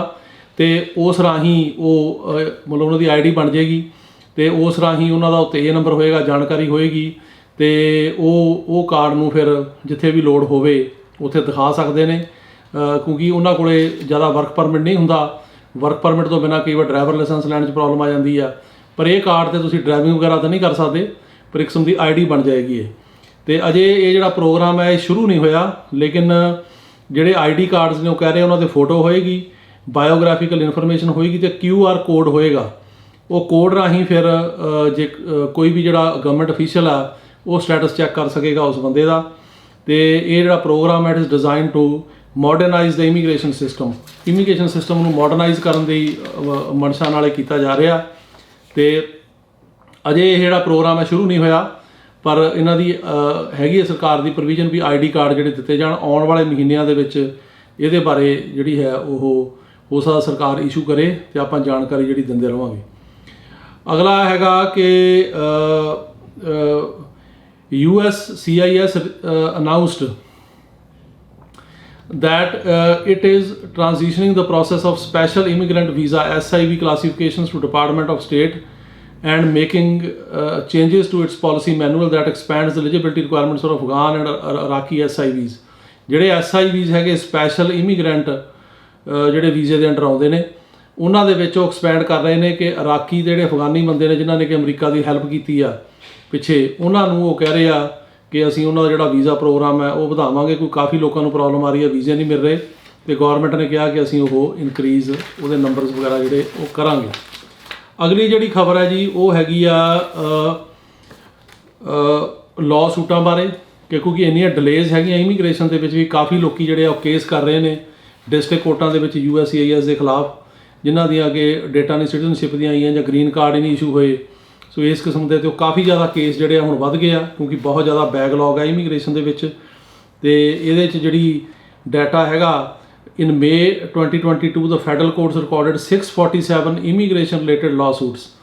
647 ਕੇਸ ਜਿਹੜੇ ਨੇ ਉਹ ਮਈ ਤੱਕ ਫਾਈਲ ਹੋ ਚੁੱਕੇ ਨੇ ਅਮਰੀਕਾ 'ਚ, ਅੱਡ ਜਿਹੜੀਆਂ ਹੈਗੀਆਂ ਕੋਰਟਾਂ ਦੇ ਵਿੱਚ ਰਿਟ ਆਫ ਮੈਂਡਮਸ ਦੇ ਰੂਪ ਦੇ ਵਿੱਚ। ਅਤੇ ਉਹ ਇਸ ਵਾਸਤੇ ਕੀਤੇ ਗਏ ਨੇ ਕਿ ਇਮੀਗ੍ਰੇਸ਼ਨ ਜਿਹੜੀ ਆ ਉਹ ਲੋਕਾਂ ਨੂੰ ਜੋ ਵੀ ਬੈਨੀਫਿਟਸ ਅਪਲਾਈ ਕਿਸੇ ਨੇ ਕੀਤੇ ਨੇ, ਕਿਸੇ ਨੇ ਹੁਣ ਸਿਟੀਜ਼ਨਸ਼ਿਪ ਅਪਲਾਈ ਕੀਤੀ ਹੈ, ਕਿਸੇ ਨੇ ਗ੍ਰੀਨ ਕਾਰਡ ਅਪਲਾਈ ਕੀਤਾ, ਉਹਨੂੰ ਕੁਛ ਕਿਸੇ ਪਾਸੇ ਗੱਲ ਨਹੀਂ ਲੱਗ ਰਹੀ ਤੇ ਉਹਦੇ ਕਰਕੇ ਉਹ ਜਿਹੜੇ ਹੈਗੇ ਆ ਉਹ ਲੋਕੀ ਕੇਸ ਜਿਹੜੇ ਕਰ ਰਹੇ ਆ। ਇਹ ਨਵਾਂ ਡਾਟਾ ਜਿਹੜਾ ਆਇਆ। ਇਸ ਤੋਂ ਇਲਾਵਾ ਜਿਹੜੀ ਅਗਲੀ ਖਬਰ ਹੈਗੀ ਆ ਉਹ ਹੈਗੀ ਆ ਪੀਡੀ ਬਾਰੇ ਕਿ 9 ਸਰਕਟ ਨੇ ਇੱਕ ਡਿਸੀਜਨ ਦਿੱਤਾ ਜਿਹੜਾ ਕਿ ਪੀਡੀ ਦੇ ਖਿਲਾਫ ਹੈ। ਇਹਦਾ ਨਾਂ ਹੈਗਾ ਸਰਕਾਰ ਵਰਸਸ ਗਾਰਲੈਂਡ ਤੇ ਕੇਸ ਨੰਬਰ ਹੈਗਾ 17-72212। ਇਹ ਡਿਸਾਈਡ ਹੋਇਆ ਜੀ ਜੁਲਾਈ 1 2022 ਨੂੰ। ਤੇ ਇਹਦੇ ਵਿੱਚ ਜਿਹੜੀ ਕੋਰਟ ਆ ਉਹਨੇ ਇਹ ਕਿਹਾ ਕਿ ਪੀਡੀ ਲੈਣ ਦਾ ਕੋਈ ਹੱਕ ਨਹੀਂ ਹੈਗਾ ਕਿਸੇ ਵੀ 9 ਸਰਕਟ ਦੇ ਅੱਗੇ ਕਿਸੇ ਵੀ ਜਿਹੜਾ ਇਮੀਗ੍ਰੈਂਟ ਆ ਉਹਦਾ, ਕਿਉਂਕਿ ਕੋਰਟ ਇਹ ਸਮਝਦੀ ਆ ਕਿ ਤੁਸੀਂ ਪੀਡੀ ਲੈ ਕੇ ਉਹ ਕੇਸ ਨੂੰ ਹੋਲਡ ਤੇ ਪਾ ਦਿੰਦੇ ਹੋ। ਇਹ ਕੋਰਟ ਦਾ ਟਾਈਮ ਵੇਸਟ ਹੁੰਦਾ। ਜਿਹੜਾ ਕੋਰਟ ਦਾ ਡਾਕਟ ਆ ਉਹ 'ਤੇ ਕੇਸ ਰਹਿੰਦਾ ਆ ਤੇ ਉਹ ਕੋਰਟ ਨੂੰ ਇਹਦੇ ਨਾਲ ਵੀ ਕਾਫੀ ਜ਼ਿਆਦਾ ਕੇਸ ਜਿਹੜੇ ਵੱਧ ਜਾਂਦੇ ਨੇ ਤੇ ਕੋਰਟ ਚਾਹੁੰਦੀ ਇਹਨਾਂ ਦਾ ਫੈਸਲਾ ਕਰਨਾ। ਸੋ ਕੋਰਟ ਨੇ ਸਰਕਾਰ ਨੂੰ ਕਿਹਾ ਕਿ ਤੁਸੀਂ ਜੇ ਇਹਨਾਂ ਨੂੰ ਨਹੀਂ ਡਿਪੋਰਟ ਕਰਨਾ, ਤੁਸੀਂ ਚਾਹੁੰਦੇ ਹੋ ਵੀ ਅਸੀਂ ਹੋਲਡ ਕਰਨਾ, ਉਹਨੂੰ ਕੋਈ ਹੋਰ ਤਰੀਕਾ ਲੱਭੋ, ਪਰ ਕੋਰਟ ਇਹਨਾਂ ਦੇ ਕੇਸ ਜਿਹੜੇ ਆ ਉਹ ਪੀਡੀ ਦੇ ਕੇ ਆਪਣੇ ਕੋਲ ਨਹੀਂ ਰੱਖੇਗੀ। ਸੋ ਇਹ ਕੇਸ ਜਿਹੜਾ ਹੈਗਾ ਇਹਦੇ 'ਚ ਬੜਾ ਸਖਤ ਸਟੈਂਡ ਜਿਹੜਾ ਉਹ 9 ਸਰਕਟ ਕੋਰਟ ਆਫ ਅਪੀਲ, ਜਿਹਦੇ ਵਿੱਚ ਕਿ ਕੈਲੀਫੋਰਨੀਆ ਆਉਂਦਾ, ਔਰੇਗਨ ਸਟੇਟ ਆਉਂਦੀ ਆ, ਵਾਸ਼ਿੰਗਟਨ ਸਟੇਟ ਆਉਂਦੀ ਆ, ਐਰੀਜ਼ੋਨਾ ਆਉਂਦੀ ਆ, ਇਹਨਾਂ ਸਟੇਟਾਂ ਨੂੰ ਇਹ ਜਿਹੜਾ ਹੈਗਾ ਸਰਕਟ ਇਹ ਉਹਦੀ ਹੈਗੀ ਜੂਰਿਸਡਿਕਸ਼ਨ ਹੈਗੀ ਗਵਰਨ ਕਰਦਾ। ਤੇ ਉਹਨਾਂ ਨੇ ਇਹ ਗੱਲ ਜਿਹੜੀ ਆ ਉਹ ਕਹੀ ਆ ਕਿ ਓਪੀਨੀਅਨ ਜਿਹੜਾ ਹੈਗਾ ਉਹ ਇਹ ਕਹਿ ਰਿਹਾ ਕਿ ਜਿਹੜੇ ਵੀ ਬੰਦੇ ਹੁਣ ਪੀਡੀ ਵਾਸਤੇ ਅਪਲਾਈ ਕਰਦੇ ਆ ਜਾਂ ਗੌਰਮੈਂਟ ਜਿਹੜਾ ਸਰਕਾਰੀ ਵਕੀਲ ਹੁੰਦੇ ਨੇ ਉਹ ਅਪਲਾਈ ਕਰਦੇ ਆ ਕਿ ਅਸੀਂ ਪੀਡੀ ਜਿਹੜੀ ਆ ਉਹਦੀ ਮੋਸ਼ਨ ਵੀ ਪੀਡੀ ਮਿਲਣੀ ਚਾਹੀਦੀ ਆ। ਤੇ ਕੋਰਟ ਨੇ ਕਿਹਾ ਕਿ ਉਹ ਸਿਰਫ ਇਸ ਕਰਕੇ ਕਿ ਕੇਸ ਜਿਹੜਾ ਉਹਨੂੰ ਹੋਲਡ ਕੀਤਾ ਜਾਵੇ, ਇਹਦੇ ਨਾਲ ਕੋਰਟ ਦਾ ਜਿਹੜਾ ਟਾਈਮ ਬਹੁਤ ਵੇਸਟ ਹੁੰਦਾ। ਜਿਹੜਾ ਕੋਰਟ ਦਾ ਰੈਕਡ ਹੈਗਾ ਉਹ 'ਤੇ ਕੇਸ ਰਹਿੰਦਾ ਆ ਤੇ ਉਹਨਾਂ ਨੇ ਕਿਹਾ ਕਿ ਅਸੀਂ ਇਸ ਚੀਜ਼ ਦੇ ਹੱਕ 'ਚ ਨਹੀਂ। ਤੇ 9 ਸਰਕਟ ਦੇ ਵਿੱਚ ਜਿਹੜੀਆਂ ਹੁਣ ਪੀਡੀ ਲੈਣੀ ਆ ਉਹ ਬਹੁਤ ਔਖੀ ਹੋ ਗਈ ਹੈ ਇਸ ਡਿਸੀਜਨ ਤੋਂ ਬਾਅਦ। ਤੇ ਕਾਫੀ ਕੇਸਾਂ ਦੇ ਵਿੱਚ ਜਿਹਦੇ 'ਚ ਕਿ ਸਰਕਾਰੀ ਵਕੀਲਾਂ ਨੇ ਜਿਹੜੇ ਗਵਰਨਮੈਂਟ ਅਟਰਨੀ ਹੁੰਦੇ ਨੇ ਉਹਨਾਂ ਨੇ ਪੀਡੀ ਜਿਹੜੀ ਆ ਉਹ ਦੇਣ ਵਾਸਤੇ ਪ੍ਰਪੋਜ਼ ਕੀਤੀ ਸੀ, ਉਹ ਉਹਨਾਂ ਨੇ ਆਪਣੀ ਵਿਡਰਾਅ ਕਰ ਲਈ ਆ। ਤੇ 9 ਸਰਕਟ ਦੇ ਵਿੱਚ ਜਿਹੜਾ ਕੇਸ ਆ ਸਰਕਾਰ ਵਰਸਸ ਗਾਰਲੈਂਡ, ਇਹ ਕੇਸ ਦਾ ਜਿਹੜਾ ਹੈਗਾ ਉਹ ਫੈਕਟ ਆ। ਤੇ ਹੁਣ ਪੀਡੀ ਲੈਣੀ ਜਿਹੜੀ ਆ ਉਹ ਕਾਫੀ ਜ਼ਿਆਦਾ ਮੁਸ਼ਕਲ ਹੋ ਗਈ ਹੈ, ਕਿਉਂਕਿ 9 ਸਰਕਟ ਨੇ ਕਹਿਤਾ ਕਿ ਪੀਡੀ ਲੈਣ ਦਾ ਕੋਈ ਵੀ ਜਿਹੜਾ ਹੈਗਾ ਉਹ ਹੱਕ ਕਿਸੇ ਇਮੀਗ੍ਰੈਂਟ ਦਾ ਨਹੀਂ ਹੈ। ਅਸੀਂ ਕੇਸ ਦਾ ਫੈਸਲਾ ਕਰਾਂਗੇ, ਜਾਂ ਉਹਦਾ ਕੇਸ ਉਹਦੇ ਫੇਵਰ 'ਚ ਕਰਾਂਗੇ, ਗ੍ਰਾਂਟ ਕਰਾਂਗੇ, ਜਾਂ ਡਿਨਾਈ ਕਰਾਂਗੇ ਪਟੀਸ਼ਨ। ਪਰ ਇਹਨੂੰ ਹੋਲਡ 'ਤੇ ਰੱਖਣਾ ਜਿਹੜਾ ਉਹ ਕਹਿ ਰਹੇ ਆ ਕਿ ਵਾਜਬ ਨਹੀਂ। ਹੁਣ 9 ਸਰਕਟ ਦੇ ਵਿੱਚ ਤਾਂ ਜਿਹੜੇ ਕੇਸ ਚੱਲਦੇ ਨੇ ਖਾਸ ਕਰਕੇ ਕੈਲੀਫੋਰਨੀਆ ਤੋਂ, ਉਹਨਾਂ ਦੇ ਤਾਂ ਅਸਰ ਇਹਦਾ ਪੈਣਾ ਹੀ ਪੈਣਾ ਕਿ ਪੀਡੀ ਅੱਗੇ ਤੋਂ ਲੈਣੀ ਬੜੀ ਔਖੀ ਹੋ ਜਾਊਗੀ। ਬਾਕੀ ਸਰਕਟ ਕੋਰਟਾਂ ਦੇ ਵਿੱਚ ਵੀ ਦੇਖਦੇ ਆ ਕਿ ਉਹ ਕੀ ਇਸ ਕੇਸ ਨੂੰ ਕਿੱਦਾਂ ਵਿਊ ਕਰਦੇ ਨੇ। ਲੇਕਿਨ ਜਿਹੜੀਆਂ ਥੱਲੇ ਇਮੀਗ੍ਰੇਸ਼ਨ ਕੋਰਟਸ ਨੇ, ਜਿਹੜੇ ਇਮੀਗ੍ਰੇਸ਼ਨ ਜੱਜ ਨੇ, ਜਿਹੜੇ ਕਿ ਸਰਕਟ ਕੋਰਟ ਤੋਂ ਥੱਲੜੀਆਂ ਕੋਰਟਾਂ ਨੇ, ਉਹਨਾਂ ਦੇ ਵਿੱਚ ਹੁਣ ਇਹ ਨਹੀਂ ਪਤਾ ਵੀ ਇਹਦਾ ਕੀ ਹੋਊਗਾ, ਕਿਉਂਕਿ ਇਹ ਉਹਦੇ ਬਾਰੇ ਉਹਨਾਂ ਨੇ ਕੁਝ ਨਹੀਂ ਕਿਹਾ। ਉਹਨਾਂ ਨੇ ਤਾਂ ਆਪਣੀ ਕੋਰਟ ਬਾਰੇ ਕਿਹਾ ਇਸ ਕੇਸ ਦੇ ਵਿੱਚ। ਜਿਹੜਾ ਕੇਸ ਹੈਗਾ ਸਰਕਾਰ ਵਰਸਸ ਗਾਰਲੈਂਡ, ਇਹ ਸਿਰਫ ਡੀਲ ਕਰਦਾ ਸਰਕਟ ਕੋਰਟ ਦੇ ਕੇਸਾਂ ਨਾਲ। ਉਹਨਾਂ ਨੇ ਇਹ ਨਹੀਂ ਕਿਹਾ ਵੀ ਜਿਹੜੇ ਇਮੀਗ੍ਰੇਸ਼ਨ ਜੱਜਾਂ ਕੋਲ ਕੇਸ ਨੇ ਉਹ ਵੀ ਪੀਡੀ ਨਹੀਂ ਦੇ ਸਕਦੇ, ਉਹਦੇ ਬਾਰੇ ਕੁਝ ਨਹੀਂ ਕਿਹਾ। ਸੋ ਪਰ ਇਹ ਹੁਣ ਸਮਾਂ ਦੱਸੇਗਾ ਕਿ ਜਿਹੜੇ ਇਮੀਗ੍ਰੇਸ਼ਨ ਕੋਰਟਾਂ ਦੇ ਜੱਜ ਨੇ ਉਹ ਇਸ ਇਸ਼ੂ ਬਾਰੇ ਕੀ ਜਿਹੜੀ ਹੈਗੀ ਆ ਉਹ ਸਟੈਂਡ ਆਪਣਾ ਜਿਹੜਾ ਉਹ ਲੈਂਦੇ ਆ। ਇਸ ਤੋਂ ਇਲਾਵਾ ਜਿਹੜੀ ਹੁਣ ਅਗਲੀ ਇੰਪੋਰਟੈਂਟ ਖਬਰ ਹੈਗੀ ਉਹ ਵੀਜ਼ਾ ਬੁਲੇਟਿਨ ਬਾਰੇ ਹੈ ਜੀ। ਜਿਹੜਾ ਅਗਸਤ ਦਾ ਵੀਜ਼ਾ ਬੁਲੇਟਿਨ ਆ ਉਹ ਆ ਗਿਆ ਤੇ ਇਹਦੇ ਵਿੱਚ ਜਿਹੜੀਆਂ ਹੁਣ ਕੈਟਾਗਰੀਜ਼ ਹੈਗੀਆਂ ਨੇ ਉਹਨਾਂ ਬਾਰੇ ਮੈਂ ਤੁਹਾਨੂੰ ਦੱਸਦਾ। ਜਿਹੜੀ F4 ਕੈਟਾਗਰੀ ਹੈਗੀ ਆ US ਸਿਟੀਜ਼ਨ ਦੇ ਭਰਾ ਤੇ ਭੈਣ ਤੇ ਉਹਨਾਂ ਦੇ ਜਿਹੜੇ ਬੱਚੇ, ਉਹ ਚੱਲ ਰਿਹਾ ਜੀ 15 ਸਤੰਬਰ 2005, ਉਹੀ ਜਿਹੜਾ ਕਿ ਪਿਛਲੇ ਮਹੀਨੇ ਚੱਲ ਰਿਹਾ ਸੀ। F3 ਕੈਟਾਗਰੀ ਹੈਗੀ ਆ ਜੀ married sons and daughters of US citizens, ਉੱਥੇ ਚੱਲ ਰਿਹਾ ਜੀ 22 ਨਵੰਬਰ 2008। F2B ਹੈਗੀ ਆ ਕੈਟਾਗਰੀ ਜੀ unmarried sons and daughters over 21 of permanent residents, green card holder ਦੇ 21 ਸਾਲ ਤੋਂ ਉੱਪਰ ਜਿਹੜੇ ਅਨਮੈਰਿਡ ਬੱਚੇ ਆ, ਉੱਥੇ ਚੱਲ ਰਿਹਾ ਜੀ 22 ਸਤੰਬਰ 2015। F2A ਕਰੰਟ ਆ, ਉਹ ਹੈਗੀ ਆ ਗ੍ਰੀਨ ਕਾਰਡ ਹੋਲਡਰ ਦੇ ਹਸਬੈਂਡ ਵਾਈਫ ਤੇ 21 ਸਾਲ ਤੋਂ ਘੱਟ ਬੱਚੇ। F1 ਜਿਹੜੀ ਕੈਟਾਗਰੀ ਉਹ ਹੈਗੀ unmarried sons and daughter of US citizen, ਉੱਥੇ ਚੱਲ ਰਿਹਾ ਜੀ 1 ਦਸੰਬਰ 2014। ਸੋ ਕੋਈ ਵੀ ਖਾਸ ਮੂਵਮੈਂਟ ਦੇਖਣ ਨੂੰ ਨਹੀਂ ਮਿਲੀ। ਜਿਹੜੀਆਂ ਡੇਟਾਂ ਜੂਨ 'ਚ ਸੀਗੀਆਂ ਜਾਂ ਜੁਲਾਈ 'ਚ ਸੀ ਉਹੀ ਅਗਸਤ 'ਚ ਆ। ਸੋ ਕੋਈ ਖਾਸ ਜਿਹੜੀਆਂ ਇੰਟਰਵਿਊਜ਼ ਜਿਹੜੀਆਂ ਉਹਨਾਂ ਦੇ ਕੋਈ ਫੈਸਲੇ ਜਿਹੜੇ ਨਹੀਂ ਹੋਏ ਤੇ ਇਸ ਕਰਕੇ ਜਿਹੜੀਆਂ ਕੈਟਾਗਰੀਜ਼ ਨੇ ਉਹ ਬਿਲਕੁਲ ਵੀ ਅੱਗੇ ਨਹੀਂ ਜਿਹੜੀਆਂ ਮੂਵ ਹੋਈਆਂ, ਜੋ ਕਿ ਬਹੁਤ ਜ਼ਿਆਦਾ ਜਿਹੜੀ ਗੱਲ ਹੈਗੀ ਨਿਰਾਸ਼ਾ ਵਾਲੀ ਆ। ਤੇ ਇਹਦੇ ਬਾਰੇ ਜਿਹੜਾ ਹੈਗਾ ਉਹ ਹੁਣ ਜਿਹੜੀ ਸਰਕਾਰ ਆ ਉਹਨੂੰ ਦੇਖਣਾ ਚਾਹੀਦਾ ਵੀ ਉਹ ਫਾਸਟ ਮੂਵ ਕਰੇ, ਕਿਉਂਕਿ ਬਹੁਤ ਜ਼ਿਆਦਾ ਲੋਕ ਜਿਹੜੇ ਆਪੋ ਆਪਣੀ ਕੰਟਰੀਆਂ ਦੇ ਵਿੱਚ ਉਡੀਕ ਰਹੇ ਨੇ ਤੇ ਇਹ ਉਹਨਾਂ ਦੇ ਨਾਲ ਜਿਹੜੀ ਬੇਇਨਸਾਫੀ ਆ। ਇਹਦੇ ਸਿਲਸਿਲੇ ਦੇ ਵਿੱਚ ਅਸੀਂ 2 ਸੈਂਟਰਾਂ ਨਾਲ ਮੈਂ ਗੱਲਬਾਤ ਕੀਤੀ ਆ। ਇੱਕ ਹੈਗੇ ਸੈਂਟਰ ਬੌਬ ਮਨੈਂਡਸ ਤੇ ਦੂਜਾ ਅਸੀਂ ਜਿਹੜੇ ਸੈਂਟਰ ਨੇ ਉਹ ਹੈਗੇ ਕੋਰੀ ਬੁੱਕਰ। ਉਹਨਾਂ ਨਾਲ ਸਾਡੀ ਗੱਲਬਾਤ ਹੋਈ ਤੇ ਉਹਨਾਂ ਨੂੰ ਮੈਂ ਜਾਣਕਾਰੀ ਦਿੱਤੀ ਵੀ ਆ ਕੈਟੇਗਰੀਆਂ ਮੂਵ ਨਹੀਂ ਹੋ ਰਹੀਆਂ ਤੇ ਉਹਨਾਂ ਨੇ ਕਿਹਾ ਵੀ ਲੁੱਕ ਇਨਟੂ ਇਟ, ਉਹ ਗੱਲ ਕਰਨਗੇ। ਤੇ ਇਹਦੇ ਨਾਲ ਸਾਨੂੰ ਮੌਕਾ ਮਿਲ ਰਿਹਾ ਜਿਹੜੇ ਕਿ ਅਮਰੀਕਾ ਦੇ ਸਾਬਕਾ ਫਸਟ ਲੇਡੀ ਨੇ, ਸੈਨੇਟਰ ਨੇ ਸਾਬਕਾ ਹਿਲਰੀ ਕਲਿੰਟਨ, ਉਹਨਾਂ ਨਾਲ ਮੁਲਾਕਾਤ ਕਰਨ ਦਾ। ਉਹਨਾਂ ਨਾਲ ਸਾਡੀ ਮੁਲਾਕਾਤ ਨਿਊਯਾਰਕ 'ਚ ਹੋਈ ਤੇ ਉੱਥੇ ਮੇਰੇ ਨਾਲ ਉਹਨਾਂ ਨੇ 8-10 ਮਿੰਟ ਗੱਲ ਕੀਤੀ ਤੇ ਉਹਨਾਂ ਨੂੰ ਜਿਹੜੇ ਅੱਡ ਇਮੀਗ੍ਰੇਸ਼ਨ ਦੇ ਇਸ਼ੂਜ਼ ਨੇ ਉਹਦੇ ਬਾਰੇ ਵੀ ਗੱਲ ਕੀਤੀ। ਮੈਂ ਉਹਨਾਂ ਨੂੰ ਰੋ ਵਰਸਸ ਵੇਡ ਬਾਰੇ ਵੀ ਸਵਾਲ ਪੁੱਛਿਆ ਵੀ ਜਿਹੜਾ ਓਵਰਟਰਨ ਸੁਪਰੀਮ ਕੋਰਟ ਨੇ ਕੀਤਾ ਉਹਦਾ ਕੀ ਜਿਹੜਾ ਹੈਗਾ ਹੁਣ ਉਹ ਹਾਊਸ ਜਾਂ ਸੈਨੇਟ ਦੇ ਵਿੱਚ ਕੀ ਉਹਦਾ ਜਿਹੜਾ ਕੋਈ ਲਾਅ ਬਣ ਰਿਹਾ ਜਾਂ ਕਿਸ ਤਰ੍ਹਾਂ ਹੋ ਰਿਹਾ, ਤੁਹਾਡੀ ਕੀ ਜਾਣਕਾਰੀ ਆ। ਤੇ ਉਹਨਾਂ ਦੇ ਨਾਲ ਬਾਕੀ ਮੈਂ ਆ ਜਿਹੜੇ ਇਮੀਗ੍ਰੇਸ਼ਨ ਦੇ ਹੋਰ ਇਸ਼ੂਜ਼ ਨੇ ਇਹ ਵੀ ਚੱਕੇ, ਵੀਜ਼ਾ ਬੁਲਟਨ ਬਾਰੇ ਵੀ ਗੱਲ ਕੀਤੀ ਆ ਤੇ ਉਹਨਾਂ ਨੇ ਵੀ ਮੈਨੂੰ ਕਿਹਾ ਵੀ I will look into it. ਤੇ ਇਹ ਇੱਕ ਬੜੀ ਇੰਪੋਰਟੈਂਟ ਜਿਹੜੀ ਆ ਉਹ ਡਿਵੈਲਪਮੈਂਟ ਆ। ਤੇ ਇਹ ਤਾਂ ਹੋ ਗਿਆ ਜੀ ਜਿਹੜੀਆਂ ਅੱਜ ਦੀਆਂ ਆਪਣੀਆਂ ਖਬਰਾਂ ਨੇ ਇੰਪੋਰਟੈਂਟ। ਹੁਣ ਸਮਾਂ ਹੋ ਗਿਆ ਤੁਹਾਡੇ ਸਵਾਲਾਂ ਦੇ ਜਵਾਬ ਦੇਣ ਦਾ। ਤੇ ਸਾਰਿਆਂ ਤੋਂ ਪਹਿਲਾਂ ਜਿਹੜਾ ਜੀ ਸਵਾਲ ਆ ਉਹ ਹੈਗਾ ਜੀ ਕਿ ਉਹ ਇਹ ਕਹਿ ਰਹੇ ਆ ਕਿ ਜੀ ਅਸੀਂ F ਜਿਹੜੀ 4 ਕੈਟੇਗਰੀ ਆ ਉਹਦੇ 'ਚ 2006 ਦਾ ਕੇਸ ਆ, ਕਦੋਂ ਵਾਰੀ ਆਏਗੀ? ਮੈਂ ਦੱਸ ਕੇ ਹਟਿਆ ਜੀ ਕਿ ਜਿਹੜਾ ਵੀਜ਼ਾ ਬੁਲਟਨ ਆ ਇਹਦੇ ਵਿੱਚ ਕੋਈ ਵੀ ਮੂਵਮੈਂਟ ਨਹੀਂ ਹੈਗੀ, ਅਜੇ ਵੀ ਸਤੰਬਰ 2005 ਹੀ ਚੱਲ ਰਿਹਾ ਤੇ ਅਜੇ ਕੁਝ ਨਹੀਂ ਕਹਿ ਸਕਦੇ ਕਦੋਂ ਆਏਗੀ। ਸਾਲ ਵੀ ਲੱਗ ਸਕਦਾ, 2 ਸਾਲ ਵੀ ਲੱਗ ਸਕਦੇ, ਜ਼ਿਆਦਾ ਟਾਈਮ ਵੀ ਲੱਗ ਸਕਦਾ। ਅਗਲਾ ਸਵਾਲ ਹੈ ਜੀ ਕਿ ਮੇਰਾ ਕੇਸ ਐਡਮਿਨਿਸਟ੍ਰੇਟਿਵ ਪ੍ਰੋਸੈਸਿੰਗ ਦੇ ਵਿੱਚ ਹੈਗਾ 221G F3 ਕੈਟੇਗਰੀ 'ਚ ਜਨਵਰੀ 2019 ਤੋਂ। ਤੇ ਮੇਰੀ ਵਾਈਫ ਤੇ ਮੇਰੀ ਬੇਟੀ ਨੂੰ ਵੀਜ਼ਾ ਮਿਲ ਗਿਆ ਸੀ ਤੇ ਉਹ ਅਮਰੀਕਾ ਚਲੇ ਗਏ ਤੇ ਮੈਂ ਸਾਰੇ ਡਾਕੂਮੈਂਟ ਜਿਹੜੇ ਹੈਗੇ ਆ ਉਹ ਜਿਹੜਾ ਇਹਨਾਂ ਦਾ ਸੈਂਟਰ ਹੈਗਾ ਜਲੰਧਰ ਉੱਥੇ ਜਮ੍ਹਾਂ ਕਰਾਤੇ ਸੀਗੇ ਤੇ ਉਹਨਾਂ ਨੇ ਦੁਬਾਰਾ ਫਿਰ ਉਹੀ ਲੈਟਰ ਇੱਕ ਇਸ਼ੂ ਕਰਤਾ ਤੇ ਇਹਨੂੰ ਕਿੰਨਾ ਟਾਈਮ ਲੱਗੂਗਾ? ਦੇਖੋ ਇਹਦੇ ਬਾਰੇ ਕੁਝ ਨਹੀਂ ਕਹਿ ਸਕਦੇ ਜੀ। ਜਿਹੜੀ ਐਡਮਿਨਿਸਟ੍ਰੇਟਿਵ ਪ੍ਰੋਸੈਸਿੰਗ ਆ ਇਹ ਹੱਕ ਹੈ ਸਰਕਾਰ ਦਾ, ਉਹਨਾਂ ਦੀ ਇਹ ਜਿਹੜੀ ਆ ਉਹ ਜੋ ਮਰਜ਼ੀ ਮੰਗ ਸਕਦੇ ਆ, ਇਹਨੂੰ ਜਿੰਨਾ ਮਰਜ਼ੀ ਟਾਈਮ ਲੈ ਸਕਦੇ ਆ। ਤੇ ਆਮ ਤੌਰ 'ਤੇ ਇੰਨਾ ਟਾਈਮ ਲੱਗਦਾ ਨਹੀਂ ਸੀ, ਪਰ ਆ ਪੈਂਡੈਮਿਕ ਕਰਕੇ ਹੁਣ ਸਾਰਾ ਜਿਹੜਾ ਹੈਗਾ ਉਹ ਸਿਸਟਮ ਚੇਂਜ ਹੋਣ ਕਰਕੇ ਤੇ ਇਹਦੇ ਬਾਰੇ ਕੁਝ ਨਹੀਂ ਕਹਿ ਸਕਦੇ ਕਿੰਨਾ ਟਾਈਮ ਹੋਰ ਲੱਗੂਗਾ।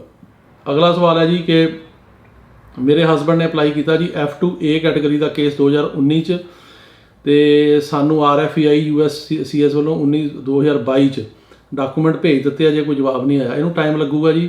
ਸੋ RFE ਤੋਂ ਬਾਅਦ ਟਾਈਮ ਲੱਗਦਾ ਤਾਂ ਇਸ ਤੋਂ ਬਾਅਦ ਤੁਹਾਡੀ ਅਪਰੂਵਲ ਆਊਗੀ। ਜੇ ਕੋਈ ਹੋਰ ਚੀਜ਼ ਨਹੀਂ ਚਾਹੀਦੀ ਹੋਏਗੀ ਤਾਂ ਉਸ ਤੋਂ ਬਾਅਦ ਇਹ ਕੇਸ ਉਹ ਭੇਜਣਗੇ NVC ਦੇ ਕੋਲ, ਤੁਹਾਨੂੰ ਵੇਟ ਕਰਨੀ ਚਾਹੀਦੀ ਆ। ਉੱਦਾਂ ਇਨਕੁਆਇਰੀ ਕਰਨੀ ਹੈ ਤੁਸੀਂ ਕਰ ਸਕਦੇ ਹੋ।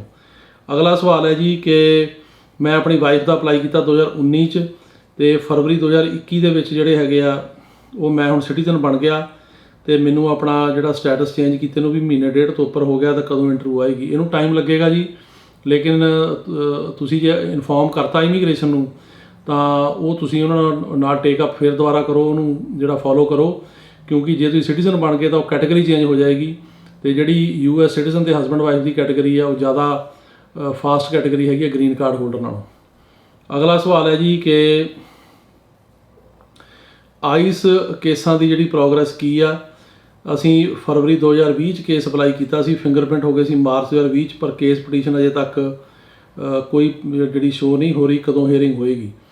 ਇਹਨੂੰ ਟਾਈਮ ਲੱਗੇਗਾ ਜੀ, ਕਿਉਂਕਿ ਤੁਸੀਂ ਮੇਰੇ ਖਿਆਲ ਅਸਾਈਲਮ ਕੇਸ ਦੀ ਗੱਲ ਕਰ ਰਹੇ ਹੋ ਕਿ ਇਹਨਾਂ ਕੇਸਾਂ ਦੇ ਵਿੱਚ ਜੇ ਫਿੰਗਰਪ੍ਰਿੰਟ ਹੋ ਜਾਣ ਤੇ ਡੇਟ ਨਾ ਆਵੇ ਤਾਂ ਤੁਹਾਨੂੰ 6 ਮਹੀਨੇ ਬਾਅਦ ਵਰਕ ਪਰਮਿਟ ਮਿਲ ਸਕਦਾ ASAP ਦੀ ਮੈਂਬਰਸ਼ਿਪ ਲੈ ਕੇ, ਪਰ ਇਹ ਨਹੀਂ ਪਤਾ ਇੰਟਰਵਿਊ ਕਦੋਂ ਆਏਗੀ, ਤੁਹਾਨੂੰ ਵੇਟ ਕਰਨੀ ਪੈਣੀ ਹੈ। ਅਗਲਾ ਸਵਾਲ ਹੈ ਜੀ ਕਿ ਮੈਂ ਜਿਹੜਾ ਹੈਗਾ ਉਹ ਪੜ੍ਹਨਾ ਚਾਹੁੰਦਾ ਅਮਰੀਕਾ 'ਚ ਸਟੂਡੈਂਟ ਵੀਜ਼ੇ 'ਤੇ, ਪਰ ਮੇਰੀ ਪਟੀਸ਼ਨ F2A ਦੇ ਵਿੱਚ ਮਤਲਬ ਪੈਂਡਿੰਗ ਹੈ ਤੇ ਮੈਨੂੰ ਵੀਜ਼ਾ ਮਿਲਣ ਦਾ ਚਾਂਸ ਹੈ ਕਿ ਨਹੀਂ?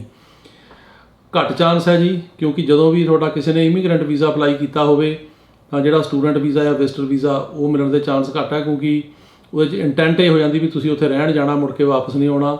ਤੇ ਜਿਹੜਾ ਸਟੂਡੈਂਟ ਵੀਜ਼ਾ ਜਾਂ ਵਿਜ਼ਟਰ ਵੀਜ਼ਾ ਦੀ ਸ਼ਰਤ ਇਹ ਹੁੰਦੀ ਆ ਕਿ ਜਿਹੜਾ ਬੰਦਾ ਚੱਲਿਆ ਉਸੇ ਕੰਮ ਲਈ ਗਿਆ ਹੋਵੇ ਤਾਂ ਉੱਥੋਂ ਵਾਪਸ ਆ ਜਾਵੇ। ਸੋ ਤੁਹਾਡੀ ਜਿਹੜੀ ਪਟੀਸ਼ਨ ਫਾਈਲ ਕੀਤੀ ਉਹਦੇ ਕਰਕੇ ਇਹ ਵੀਜ਼ਾ ਮਿਲਣਾ ਮੁਸ਼ਕਿਲ ਆ। ਅਗਲਾ ਸਵਾਲ ਹੈ ਜੀ ਕਿ ਕੀ ਸਟੂਡੈਂਟ ਵੀਜ਼ੇ ਨੂੰ ਅਸਾਈਲਮ ਦੇ ਵਿੱਚ ਕਨਵਰਟ ਕੀਤਾ ਜਾ ਸਕਦਾ? ਹਾਂਜੀ, ਕੀਤਾ ਜਾ ਸਕਦਾ। ਅਸਾਈਲਮ ਤੁਸੀਂ ਅਸਾਈਲਮ ਕੋਈ ਵੀ ਫਾਈਲ ਕਰ ਸਕਦਾ ਜਿਹਦੀ ਲੀਗਲ ਐਂਟਰੀ ਹੈ, ਚਾਹੇ ਕੋਈ ਵਿਜ਼ਟਰ ਵੀਜ਼ੇ 'ਤੇ ਆਇਆ, ਚਾਹੇ F1 'ਤੇ ਆਇਆ, ਚਾਹੇ H1 'ਤੇ ਆਇਆ, ਚਾਹੇ R1 ਵੀਜ਼ੇ ਤੇ ਆਇਆ, ਕਿਸੇ ਵੀਜ਼ੇ ਤੇ ਵੀ ਜਿਹੜਾ ਆਇਆ ਉਹ ਅਸਾਈਲਮ ਕਰ ਸਕਦਾ। ਜਿਹੜਾ ਉੱਦਾਂ ਹੀ ਆਇਆ ਬਾਰਡਰ ਕ੍ਰੋਸ ਕਰਕੇ ਬਿਨਾਂ ਵੀਜ਼ੇ ਤੋਂ, ਉਹ ਵੀ ਕਰ ਸਕਦਾ। ਲੇਕਿਨ ਉਹ 'ਚ ਸ਼ਰਤ ਇੱਕੋ ਹੀ ਆ ਵੀ ਜਿਹੜੇ ਅਸਾਈਲਮ ਦੇ 5 ਗਰਾਊਂਡ ਨੇ ਉਹਨਾਂ ਦੇ ਵਿੱਚ ਕੇਸ ਹੋਣਾ ਚਾਹੀਦਾ, ਤੇ ਜਿਹੜਾ ਕੇਸ ਹੈਗਾ ਉਹ ਸੱਚਾ ਹੋਵੇ, ਲੈਜੀਟੀਮੇਟ ਹੋਵੇ, ਤੇ ਤੁਹਾਨੂੰ ਕੋਈ ਨਾ ਕੋਈ ਜਿਹੜੀ ਪ੍ਰੋਬਲਮ ਹੈਗੀ ਉਹ ਆਪਣੀ ਕੰਟਰੀ ਦੇ ਵਿੱਚ ਆਈ ਹੋਵੇ, ਤੁਸੀਂ ਪਰਸੀਕਿਊਟ ਹੋਏ ਹੋ, ਤੇ ਤੁਹਾਨੂੰ ਫਿਊਚਰ ਪਰਸੀਕਿਊਸ਼ਨ ਦਾ ਵੀ ਡਰ ਹੋਵੇ ਜਿਹੜਾ ਕਿ ਲੈਜੀਟੀਮੇਟ ਹੋਵੇ। ਸੋ ਇਨ ਅਦਰ ਵਰਡਸ, ਜੇ ਤੁਹਾਡਾ ਕੇਸ ਸੱਚਾ ਆ, ਤੁਹਾਨੂੰ ਸਹੀ ਪ੍ਰੋਬਲਮ ਆਈ ਆ ਆਪਣੀ ਕੰਟਰੀ 'ਚ, ਤੇ ਜਿਹੜੀ ਪ੍ਰੋਬਲਮ ਆ ਉਹਦੇ 5 ਗਰਾਊਂਡ ਨੇ ਅਸਾਈਲਮ ਦੇ ਉਹਨਾਂ ਨਾਲ ਰਿਲੇਟਡ ਆ, ਤਾਂ ਤੁਸੀਂ ਅਸਾਈਲਮ ਦਾ ਕੇਸ ਆਪਣਾ ਕਰ ਸਕਦੇ ਹੋ, ਚਾਹੇ ਤੁਸੀਂ ਸਟੂਡੈਂਟ ਵੀਜ਼ੇ ਤੇ ਵੀ ਆਏ ਹੋ।